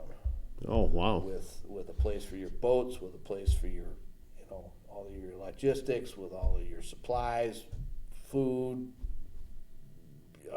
toilets, whatever. I mean, we had to learn all of that because they had combined all of those units that I was originally in 2006. They had put all of this together in one squadron instead of the mismatch or mishmatch that it was before. Yeah. Where they would just pick these units from around the country and throw them together and send them over. They found out that didn't work as well. Right. The integration wasn't what it was supposed to be. There was a lot of turf battles. There was a lot of bullshit that just... Right, who's in charge, who's not in charge. And our unit's better than your unit and all this garbage. So they figured that out, and so they put these squadrons together that had all of these elements together. So anyway, we spent 2.5 months in San Diego doing that, getting ready for that. And so then in July we went to Kuwait, and I don't know if you've ever been to that part of the world, but going to Kuwait in July is one of the guys who was on the chief friend of mine he wasn't chief then, he was still E6, but he was on the advance party, and he had sent a message back to the unit. I don't remember if he put it on Facebook or not, but anyway, they were supposed to be arriving in Kuwait, and his message was, I think the pilot effed up and we landed on the face of the sun. Yeah, it was brutal. It was bad. When we went over the first time, it was October and it was hot as hell. Yeah. It would take your breath away, but that in July is just ridiculous. So we had that to look forward to. So we were there, I don't know, beginning of August, I guess, is when the rest of the unit went there. And having been there before, now I knew the layout of the land. Yeah. I had a different job that time. I was assigned as chief of the watch, which was basically I guess for lack of a better word, was the headquarters building. We had a little store. We had mail. All the communications came in and out through us. All the vehicles were dispatched in and out through us. And so I had a staff of, what they end up with, 4 or 5 E6 and a couple 3 E3s. couple of them got promoted while they were there, and so we ran that for 7.5 months. And that was different. That part of one of the things that I was quite proud of actually was that the money that store brought in was we found out later when the next unit came over that the whole operation was illegal as far as the Navy supply system was concerned. I mean, we had good accounting. It wasn't like we were stealing anything, and our supply officer was he was an economics professor at Linfield College in Oregon. So I mean, this guy knew numbers, and he knew finance, and he knew how. So he kind of developed an audit system for us for the store, and so it was all on the up and up. It's just it didn't quite conform to Navy supply regulations, and so his way probably was better. I probably yeah. So anyway, we the deal where these funds went was that was going to pay for the cruise books for the 500 people in this unit, because we had about 350 Navy personnel, and we also had a Coast Guard port security unit of about 200. So there was it was better than 500 people. I think I told somebody when I came home that we had 512, and I don't know why that number sticks in my head, but I should know that too, because I was also in charge of everybody's berthing, so I had to, I knew how many beds I had to have and how many people I had to have put in them. But anyway, so we would sell, sell sodas and chips and candy and that kind of stuff, and just the guys before they were going on watch, somebody'd come in and they'd get a Monster, or they'd get a Rock Star, or, a Snickers bar or whatever. They come and get their mail and grab a candy bar or something. Well, we raised $17,000 in that store in the 7.5 months that I was there, which paid for all the cruise books, and we had some money that we left for the next unit. They eventually ended up, because of the fact that it was extracurricular, they ended up shutting it down, was my understanding. That I know the fella, because it was an active duty unit that came over, and their supply officer wasn't having any of this. This doesn't conform to regulations, we're not doing this. So it all kind of went away, and I don't know. I guess it was no harm, no foul. I mean, like I say, it wasn't like anybody was stealing anything, right. And our supply officer made sure that everything was accounted for. And if we ever had gotten audited, all the paper was there. I mean, I spent hours every day tracking inventory and keeping track of where everything was and how much we spent, how much we took in when we had to go. We'd go up to Arifjan and buy supplies from the Navy Exchange or from the Army Exchange. So, I mean, it wasn't like we were going outside official channels. I mean, we buy a box of Snickers bars. We bought them from the PX. It's not like we were requisition. Black marketing stuff. No, it wasn't anything like that. But, I get it. Right. Accounting being accounting, I understand that. But just so I don't know what they ended up doing in the years to come for a fundraiser. But that's what we did. Like I say, I raised about $17,000 doing that, and so we were able to get cruise books for everybody, and so that was kind of cool. It was still the same. I mean, that base, the day I walked in there for the second time, it looked the same. And again, one of the jobs I had was in charge of berthing, and so there was 4 years later, walked through the building that I had spent the first year over there, and it wasn't a hell of a lot changed. Found the same Kilroy was here on the walls and all of that shit. Did they get your boat out of the water? Yeah. From the first trip? Oh yeah. Actually, they actually put it back in. They put it back. They weren't commissioned, but they put it back in use. I mean, they pulled it out, cleaned it up, and obviously they had to. I imagine they probably replaced the engines. I don't know. I'm not a mechanic, so I don't know what kind of damage that does when you get water in a diesel engine. I know it's not good for it. No, whether probably it not. destroys it or not, I don't know. But no, actually, it was. I was looking through an org chart that one of our operations chiefs had sent out, and had listed all of the boats that were between the United States and Kuwait, whether they were in San Diego or Norfolk or Kuwait or where they were, and that boat was still on the list. So they did. Oh, good. They did end up putting it. I never saw it again, but they did end up putting it back in service. So it didn't destroy it completely. And we didn't sink any boats the second time we were over.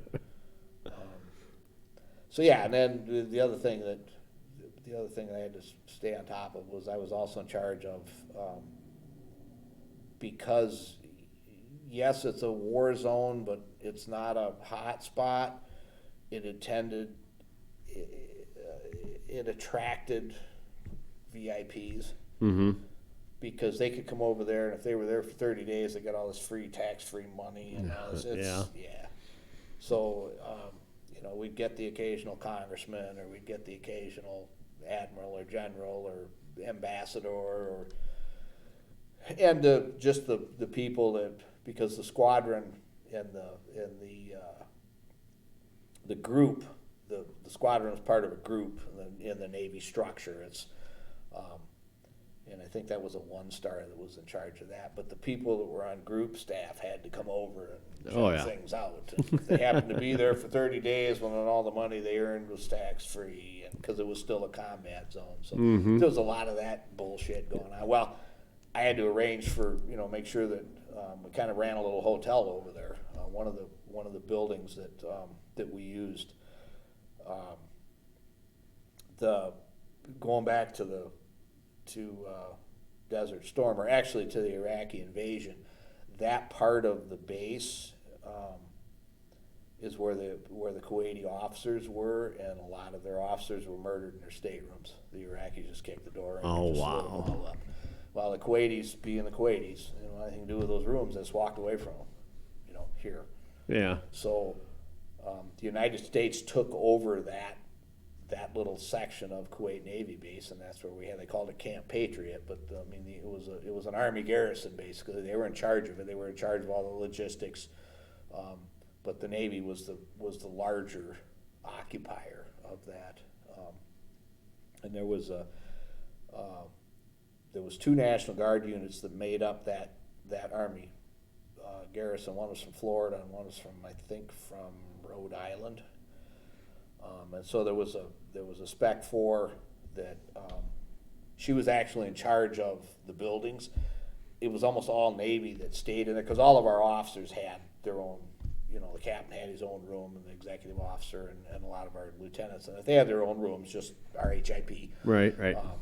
But then there was a building that was basically a hotel, and so I would, when I get word that, Lieutenant Commander so-and-so from San Diego is coming in for an inspection, because they do that, then I'd go over and see her and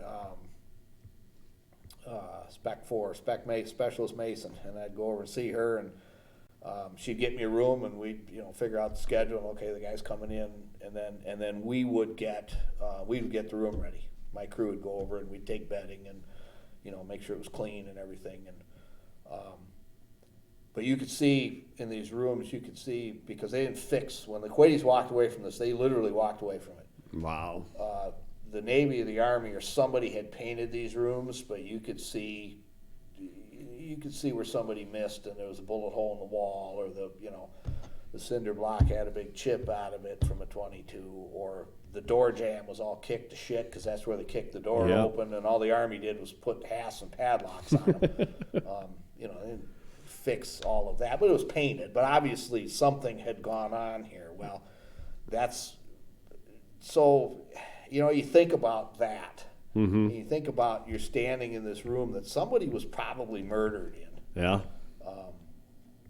During the Iraqi invasion, and that always struck me as, wow, this actually happened. Mm-hmm.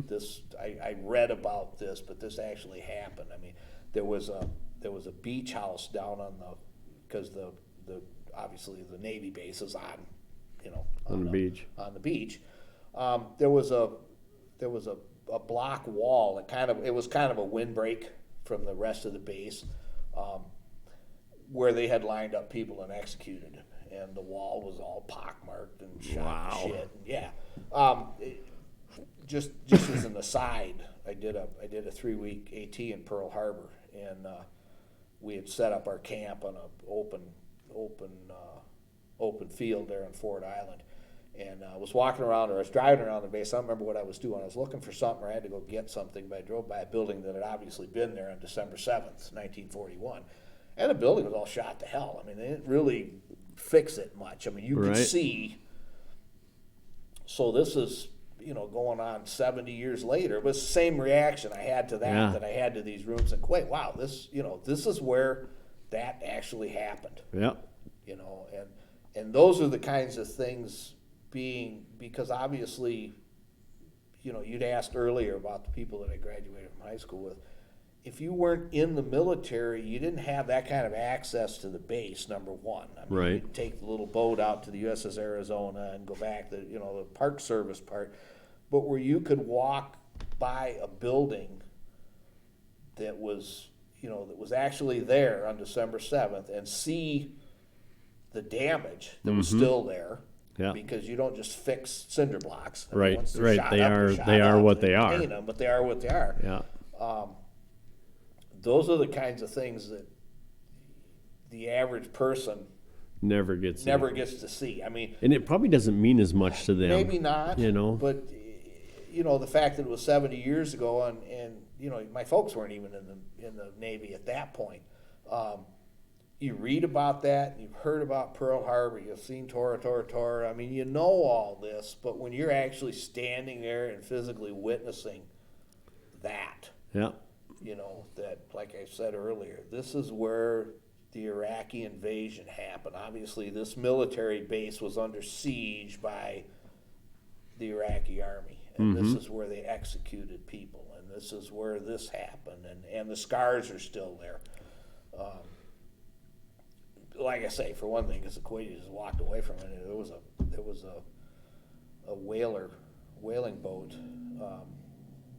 It wasn't used for that, but it was a fairly large, I don't know, probably 45, 50 feet long boat that was up. This was up at the Shuaibah. It was sitting on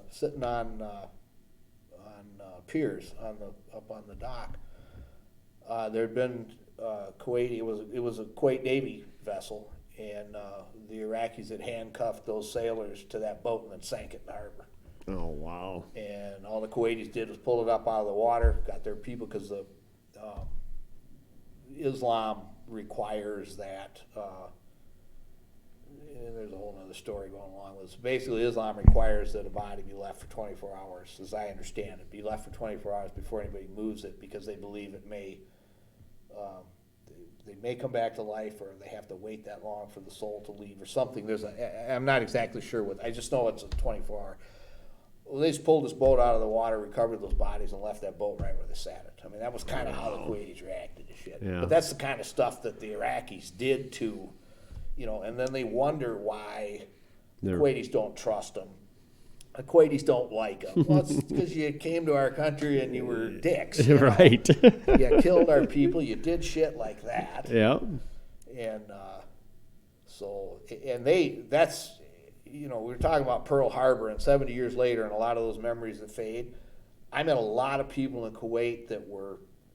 Oh, yeah, they're alive. They were alive. Yeah. They went through this. We went to there's a they call it a Diwanya, where it's kind of a men's night out, where they the men all get together, because it's still a very patriarchal society in the Middle East. The women are kind of, in the background, and they have their own meetings and things, but they don't meet with the men. The men, and these are like once a week. They get together and they eat and they talk and they drink and whatever. And they invited our people, our sailors, to go to these, just to kind of learn about the culture. That there was some logistics of setting it all up. But anyway, I went to one of these, and we made it a point, obviously, because our women our women are considered equals, and Right. especially in the military. I mean, the military has done a much better job of this than society has, both, the races and the sexes. I mean, it's not perfect by any stretch, and there's Right. a lot of problems. I mean, the whole Fort Hood thing and all of that, but we're still doing a better job than society as a whole. I would agree. And we basically told them, yes, we will do this, but our women are welcome to this. They will be treated with the requisite respect that you would treat any human being, and they were okay with that. So it was their own women that they, Right. that they would shit on, but they didn't have any problem with that. So anyway, was talking to, he was the Kuwaiti ambassador to Jordan, and for some reason he was home. But anyway, he was at this meeting. I think there was a Jordanian person had come to Kuwait for some reason, and he came with him. Something, I don't know how the diplomats work. Anyway, I'm sitting here talking to this guy, and he's talking about, before the invasion, and when this happened and when that happened and how things were. It was always it was either before the invasion or after the invasion. I mean, that was a benchmark for him. Mm-hmm. And other ones that I talked to, it's the same thing. I mean, that was such a transitional event for them. It kind of like Pearl Harbor was for us. I mean, it was yesterday and now there's today. Yeah. And so even 20 years after Desert Storm, the Kuwaitis still appreciate the fact that we helped get their country back, and they still remember it. So they're good allies. They're good people, and you kind of get in a mindset that they're all Arabs and you can't trust them and this, that, and the other. But you have to be careful with that. Yeah. I mean, one of the problems with warfare now is that it's not like my dad's war or my grandpa's war, where the Germans wore one uniform, the Americans wore, and you knew who was who. Right. I mean, there was some guerrilla warfare, but nothing. It was army against army. Well, it's not that way anymore. Right. I think Vietnam kind of exposed us to that lack of uniforms. Yeah. Once Ho Chi Minh figured out that he didn't need the army to. Right. To do his damage and stuff. Everybody else kind of, because we weren't in war with any of those countries. Right. Well, obviously Desert Storm, we were at war. I mean, we didn't have a formal declaration against Iraq, but we were at war with Iraq. There's no question about that. Now, after 9/11, it's all the shadows. Mm-hmm. And you don't. I mean, I can remember my dad talking about this a little bit, because when he was in Vietnam, that they'd have a Christmas party or a New Year's party, and they would be partying with the locals, the local Vietnamese. Well, and then come the next day, find out this guy was Viet Cong. Mm-hmm. It's that kind of, because there was no uniforms, there was no distinction. They were all Vietnamese.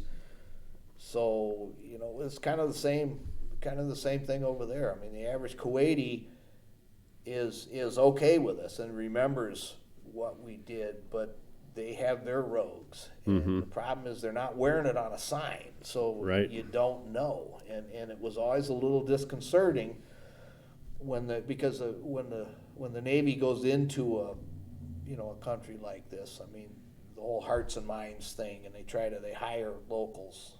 So we had a lot of we called them Hajis, not officially, but it's kind of like Charlie and Jerry. I mean, the military being the military, that's what we. And officially, they were third country nationals, but they were Pakistanis or Indonesians. Well, they were all Arabic and Muslim, and that's who attacked us. Right. So it's like it wouldn't. I mean, the Army was in charge of the mess hall, but it was all the work was being done by these third country nationals, and you just think, wow, Sergeant turns his back and this guy's pouring iodine into your food or something. Yeah. I never heard of any of that going on, and that's why I say you had to be careful, but still, because it wasn't a defined enemy like World War II. Wow. And when they talk about situational awareness, you can't get that out of your head. No, you can't. It's just like you said, Absolutely iodine into not. a drink Yep. or what have you. It's there. Well, and it's little things that, what I was telling somebody down here one night, we had to be careful with our trash. You couldn't throw, you had a flashlight and the batteries in it, Dad, you throw the batteries away. Well, no, you don't. There's still enough charge in that battery to set off an IED. Mm-hmm. And they would do that. They'd rifle through your trash and pick out the dead batteries and, Yep. take them back up and, blow up a convoy someplace. And you don't, again, America being a throwaway society, you don't think about that shit. It's garbage, just throw it away. Right. Well, these guys are getting by on a shoestring, making, lethal weapons with garbage. With our We garbage. Yeah. So it's a whole different, and I'm sure there was that kind of mindset. I mean, anytime you're dealing with somebody that wants to kill you, there's a mindset there that you have to be careful of what you're doing. But we're just not. Americans aren't in that mindset. You have to worry about what you throw in your trash. That somebody's Right. going to take it and use it to kill you. Our biggest concern is recycling. Yeah, yeah. And the problem was, who's picking up the trash? Well, they were hiring third country nationals to pick up the trash. Well, were they actually taking it to the dump, or were they taking it out and sorting through it? Mm-hmm. So I mean, people way above my pay grade were supposed to be worrying about that shit. That wasn't. But it's always there. Yeah, it's always there. It's Always. always in the back of your mind. And again, because there's no defined enemy, you don't really know who the enemy is. Right. And you fall into that trap of thinking they're all that way.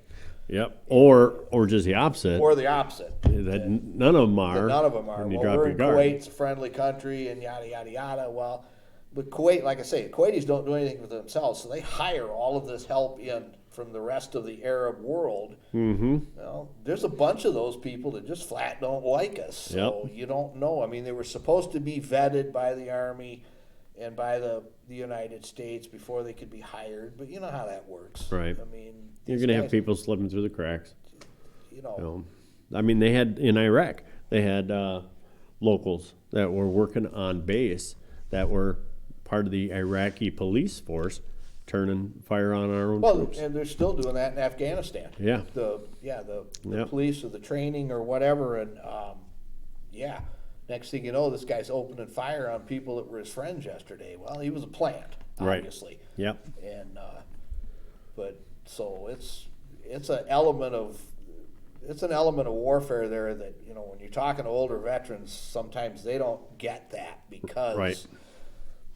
you know, especially World War II, somewhat in Korea, a little less. The Vietnam guys understand that because that was guerrilla warfare. Yeah. I mean, the North Vietnamese army was in uniform, but that's where the break came because the Viet Cong were Right. coming out of the weeds, and that's where it started.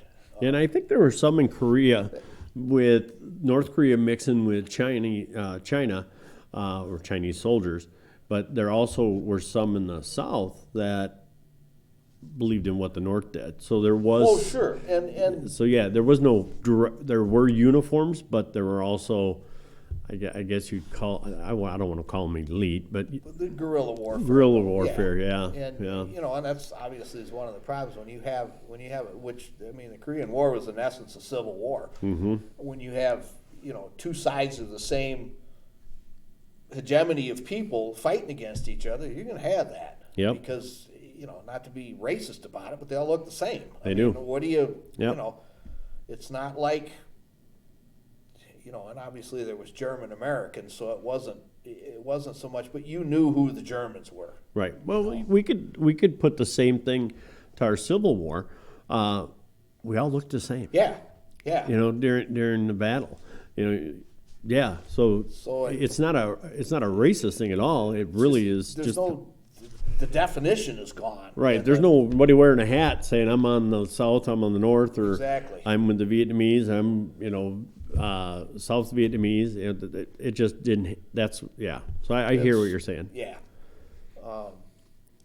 So it's just something you deal with, something you live with. I mean, there's always that chance, and it never happened to us. like I say, we took 512 over there and brought 512 back. Knock on wood. Yeah. Yeah. But then there's other units that, you know, some of the guys in my unit, especially the Seabees, there was a couple of guys that had been in the same unit with Regina Clark that was killed up in Iraq.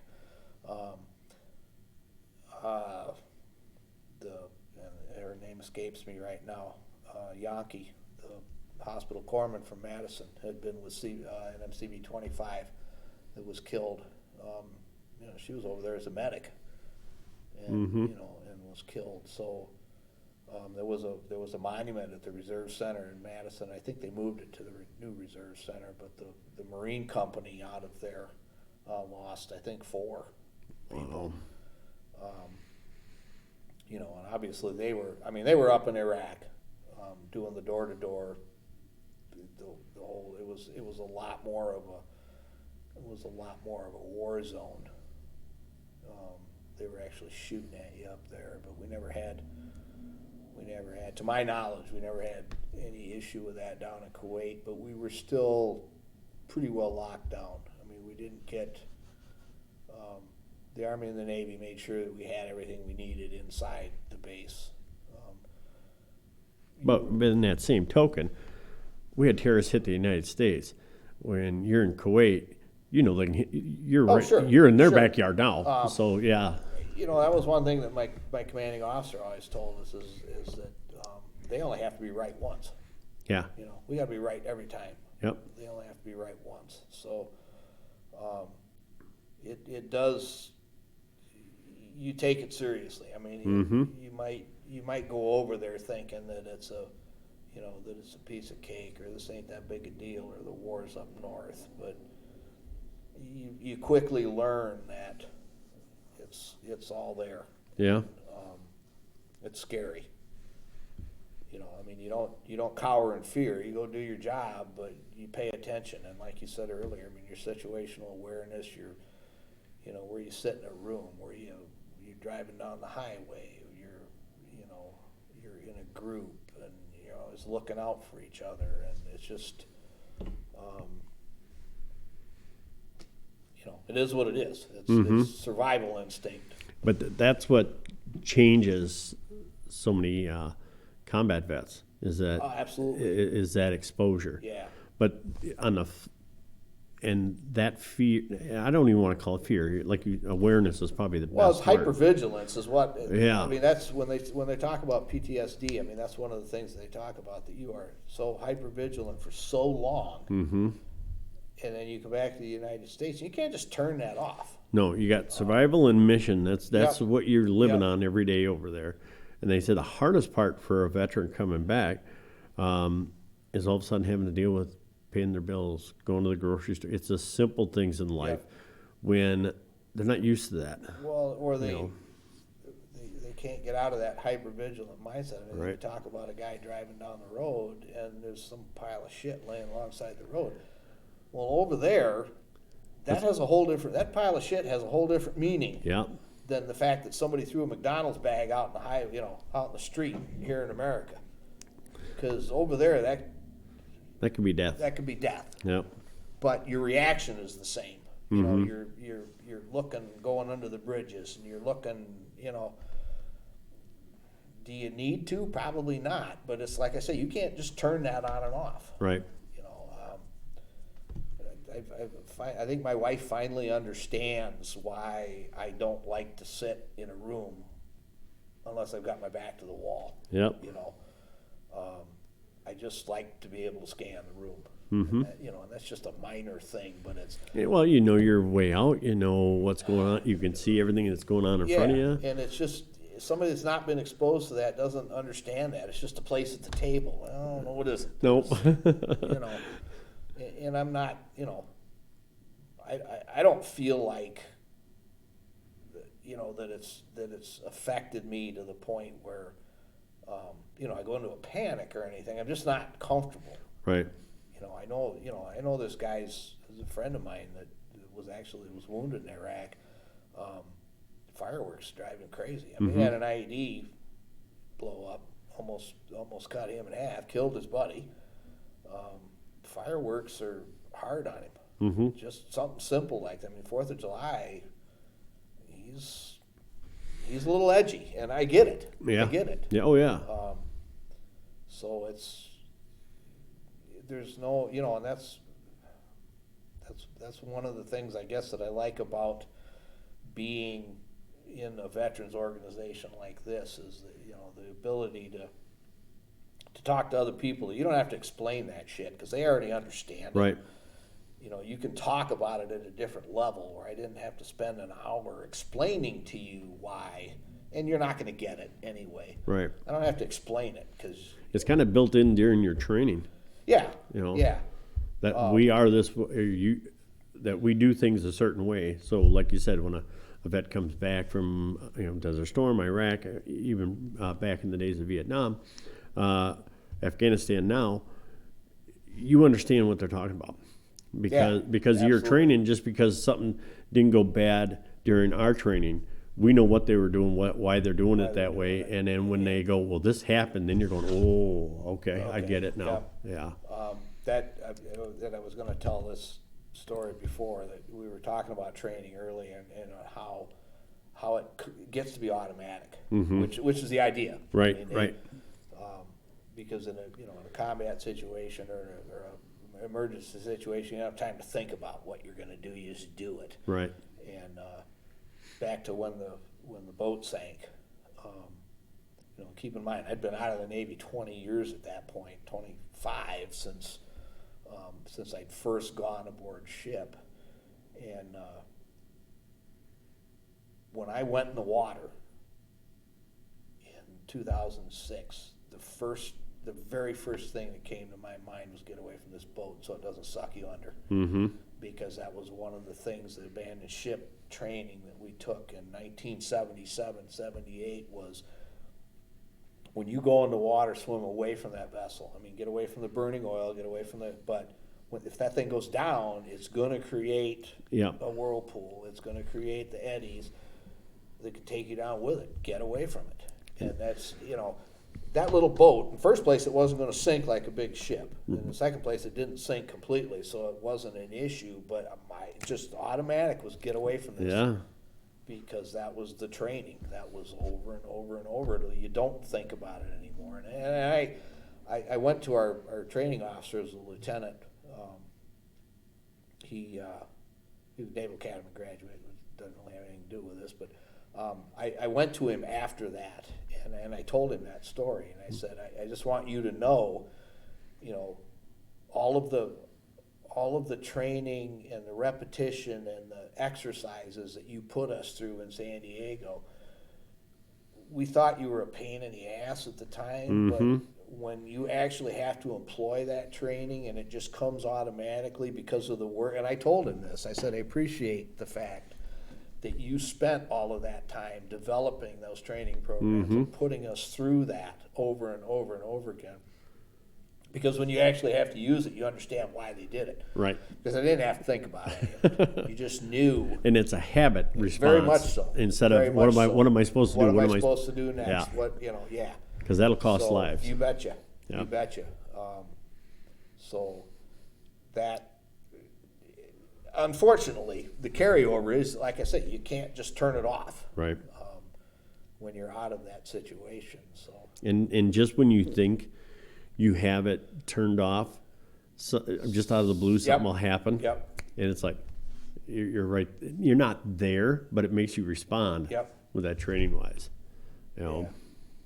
So, yeah, I hear you there.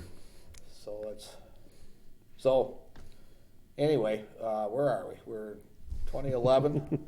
Yeah. Yeah. Come back from Kuwait the second time, and the unit had moved up to Whidbey Island to the Naval Air Station up there while we were gone. So that's where we were drilling. I was still attached to that unit, and did that 3-week annual training in Hawaii that I was telling you about earlier. And that was our last. They decided that because now we're on the backside of this again. The war on terror is still a war on terror, but for the first 10 years that I was in Naval Coastal Warfare and in the Expeditionary Combat Command, they couldn't throw money at us fast enough, or in any amount. I mean, we'd get anything we wanted. It didn't make any difference how ridiculous it was. We'd get anything we wanted. Well, that was going away. Congress was starting to question the mission. The Navy was starting to question the mission. We use these resources someplace else.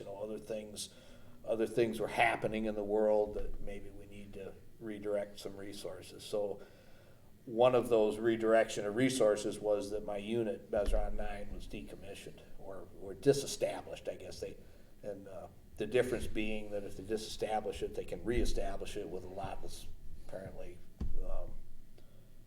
it has to do with the law and everything else. And when they decommission something, it's gone. Yeah. It's off the rolls, where if they disestablish it, they can bring it back if they need to. So that was the term they used. But anyway, either way, it was going away. So I needed a new job.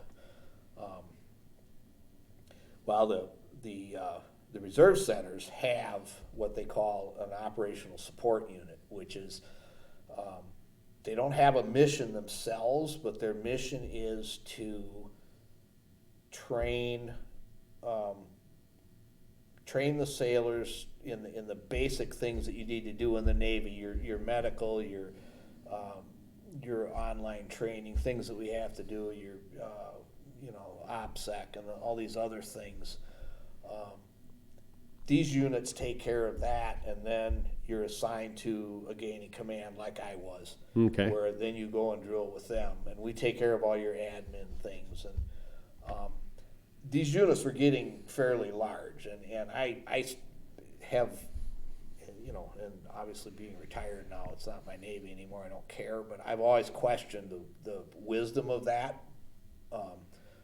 I had some other ideas for what I thought the Navy should do, but they never asked me. So anyway, there's these units, and they were getting quite big. I mean, some of them, the one in Madison, I think, was 55 or 60 people. But anyway, they started to realize that they needed, because up until this time, if there was an officer in that unit, he was kind of appointed the OIC, and he kind of oversaw things, and he would sign the documents that he needed to sign.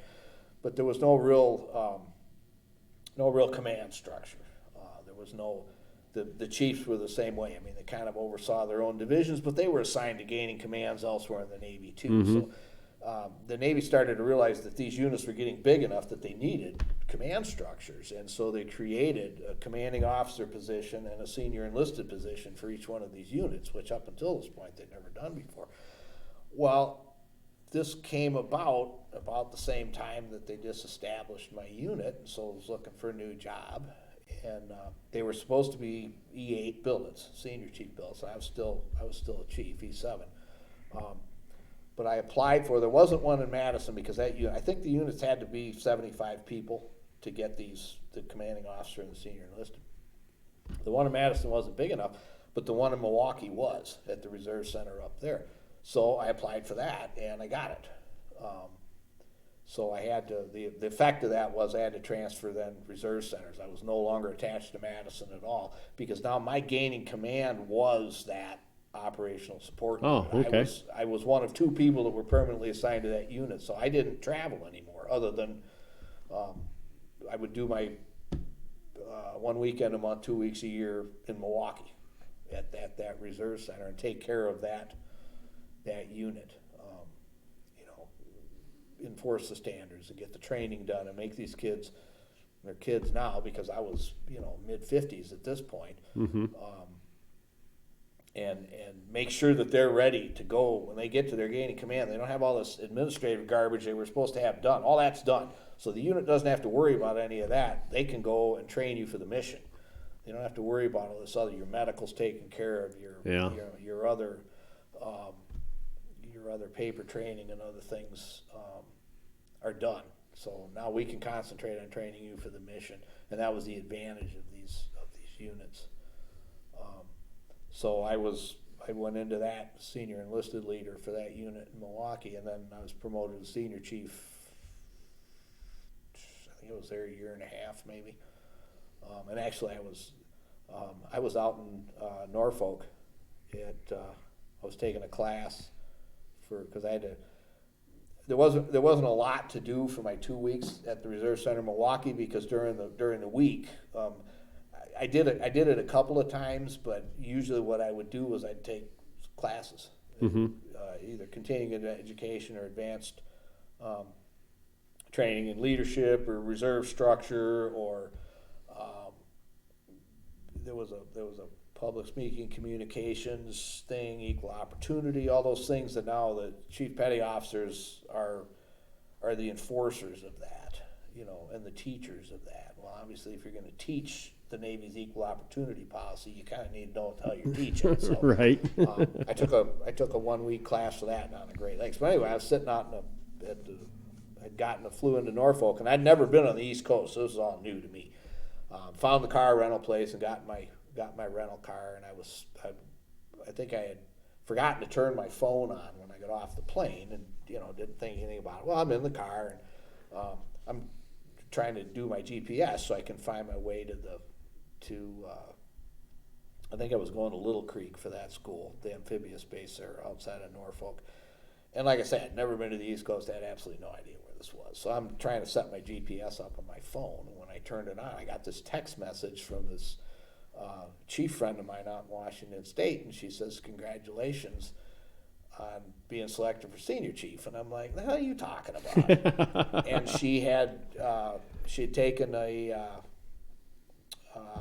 screenshot of the selection list, and bigger than shit. Nice. There it is, Stuvengen K, or Stuvengen Car is where they always cut it off.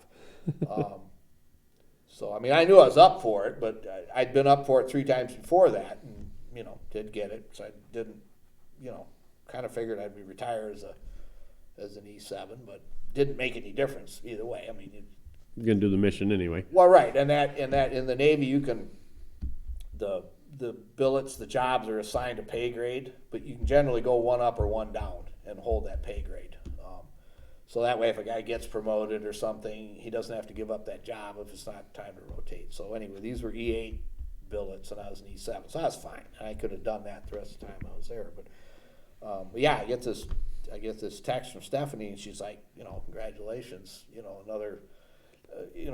Because remember I talked about being a bunch of inbreds before. Well, It was all the same group, and because coastal warfare was such a big part of the Navy for that 10 years, we promoted a lot of people out there. We made a lot of chiefs out of that. We made a lot of senior chiefs and master chiefs out of that.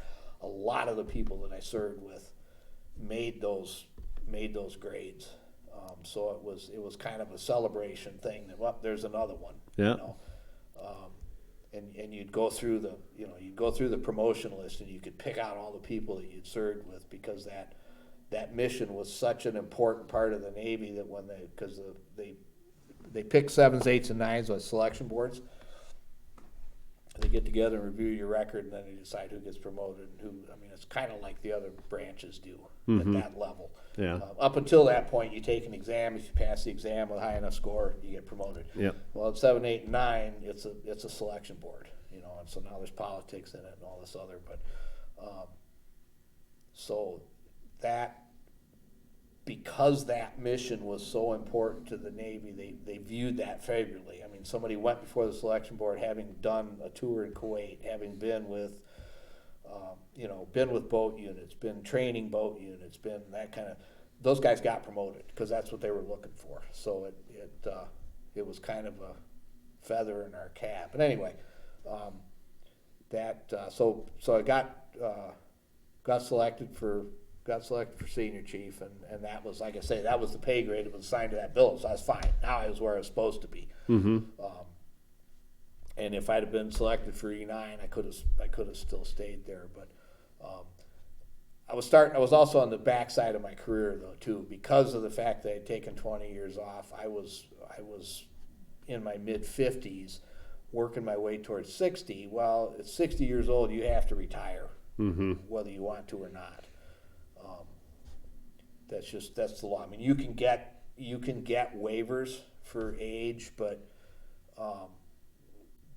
the senior chief electricians makes a dime a dozen. They were going to give me an age waiver, and anyway, so I was kind of working my way towards retiring, and at about the 19-year mark, I decided I had one opportunity to go to the selection board for E9 for Master Chief, and had decided that if I get Master Chief, I will stay right up until the day I turn 60, when I'd have to retire regardless. If I don't, I would probably decide to retire then, because for one thing, by the time, because the selection boards are once a year, so by the time it came around the second time, now I'm 59, almost 60, I wouldn't even have a chance to. Right. I mean, I'd probably get to wear it, but I'd never get paid for it. It would never, it would never have any effect. Well, I didn't select. I think there was 9 of us that were eligible, and they selected 2 guys. I didn't know them. Yeah. But for whatever reason. Yeah. That's the one thing about selection boards. It's all never secret. know. Yeah. It's all secret squirrel, and the guys that actually do that, there's a friend of mine, he was the command master chief of the unit that I went to Kuwait with the second time. He had sat on some of those boards. And, he would kind of give you hints about what they did, but they were kind of sworn to secrecy, because it's a very closed process, and they don't want shenanigans. They don't want guys getting bribed. They don't want, because some of that's happened, and so they're very, you don't know. You don't know why. You don't have any idea, and they can't really tell you. Right. Because in a lot of cases, it's just because somebody was better for whatever reason. Well, that keeps it fair. Yeah. It's one of those things where, you were good enough, but this guy was a little bit better. Yeah. She had this box checked, you didn't. She got this, and sometimes that's just the way the military works. I mean, it's a stroke of a pen that I go here and you go there. Right. And that can make all the difference in the world in your career. Mm-hmm. Your job specialty can make a difference whether you get promoted or not, particularly in the Navy, because it's all quota-based. And it's Navy-wide quota-based, where the other services kind of do it within the unit. Mm-hmm. If there's an opening, you can get it. Well, in the Navy, it's basically, there's 500 people ready for this promotion. We need 396 of them. Somebody's not going to make it. Right. And you don't know why. It's just because he had a different box checked, and that's what they were looking for that year. And sometimes the year can make a difference. Yeah. Because the next year, either the competition isn't as stiff, or something you did now the Navy wants. Yeah. So, but I was fine with that. I mean, I told a friend of mine at the time that I guess I wanted it worse than I thought I did, because I was a little bummed when that came out, and I didn't get it. But it's like, okay, so that put me in a position now where, all right, if I retire, I only have, because that's the other thing about the reserves is if you do your career in the reserves, you don't draw your retired pay until you're 60. There's some gimmies on that. They've changed the law that because of the deployments and the reserves were used so heavily in the war on terror, that any active duty time that you did from mobilizations, from deployments or whatever, you could subtract that off of 60. So you can start drawing your pension a little earlier. So actually, I was eligible to draw my pension at 59 1/4. So I retired April 1st of 2018, and would be eligible to start drawing pay in September. Well, that ain't too bad then. No. As it turned out, I didn't. I had to get Senator Tammy Baldwin involved, because the Navy it wasn't the Navy, it was Defense Accounting, but they were trying to tell me they didn't have my paperwork in order, and they didn't do this and they didn't do that. And finally, after arguing with these people and not getting any place, I mean, you find out how little power you have against the bureaucracy. Right. When this person, and the other problem was that seemed like every time I would call them or they would call me, it was a new person, so I was starting over. I had to explain everything. It's kind of like dealing with a VA. Yeah. I have to explain everything from scratch and start over. Well, I'd finally had enough of this, lost my temper one day, and was told, do not swear at me. And I'm like, okay, I'm done. I am calling my senator. Oh, you don't have to do that. I said, apparently I do, because I'm not getting any place. You people have owed me money since September, And this is now January, and I have not seen a dime, and you're still telling me I'm probably not going to see a dime. So I called Senator Baldwin's office, and a month later, I had my first check. And the military liaison up there, her husband was a retired senior chief, and so I mean, she knew, she took care of all branches, but she knew the Navy a lot better just because of that. And like she said, they didn't really answer my question, so I can't really tell you why they were holding this up, but they're not anymore. Right. So, and I got all the back pay. I got everything that they owed me. It wasn't that. It just, and I always, that was one of the things I always tried to do when I was still drilling. One of the things that they stress the chief petty officers is take care of your sailors. Mm-hmm. And I had gone through other types of, I had a medical issue. Actually, on my second deployment, I almost didn't go because of a medical issue from my first deployment when I hurt my shoulder and all of that. I never had gotten officially medically cleared. And they just didn't do the med board. It never got done, and it didn't show up until I got orders to the second deployment, and the Navy's like, well, you can't go, you're not medically cleared. I'm like, what the hell are you talking about? Well, at that point, I was the chief petty officer. I mean, I could walk into a room and get someplace and get something done. But I always kept that in mind, that as much trouble as I was having as a chief petty officer, getting something done, getting somebody's attention, fixing shit, my E2s and E3s, and anything from travel snafus to, your orders got lost, your luggage got lost, whatever. If a senior enlisted has trouble, it's magnified down below. This 23-year-old has absolutely no idea what to do. Right. And no place to turn. So I always used that as a motivator for me to make sure that my people knew that, if you have trouble, here's my phone. I don't give a shit if it's 3 o'clock in the morning. Call me, and I will go to bat for you. I will figure out what we can do to fix your problem. Because like I say, when it happened to me, I got the rank and the authority to fix it. They don't. So yeah. And if it happens to me, it's happening to them in spades. So that was always one of my motivators to take care of my people, was that the bureaucracy is blind and stupid. Mm-hmm. And sometimes you have to, I had to get a United States senator involved in one case. So, so that was my Navy career in a nutshell. I retired in April of 2018, and I told somebody one time, I miss the camaraderie. I do miss driving to Milwaukee once a month, because it was something different, and I loved the people up there that I drilled with. They were great people, great people in the unit, but it was starting to get in the way. Mm-hmm. And I'd been doing this now for 16 years, since 9/11, and I wanted to do other things. I mean, I was being asked to assume higher positions in the American Legion.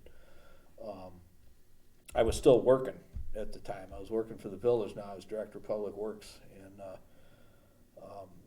we had a small crew. So I mean, it was a little bit difficult on them, because somebody has to be on call every week in that position, and I was having to take my on-call periods off because it was drill weekend, or we'd have to swap, and the guy would have to do 2 weeks in a row and stuff. So it was time. Mm-hmm. It was time, and as a practical matter, I knew regardless, I only had a year left anyway, because when I was 60, I was going to have to go anyway. So it didn't make any sense to me to stay the extra. I mean, I ended up,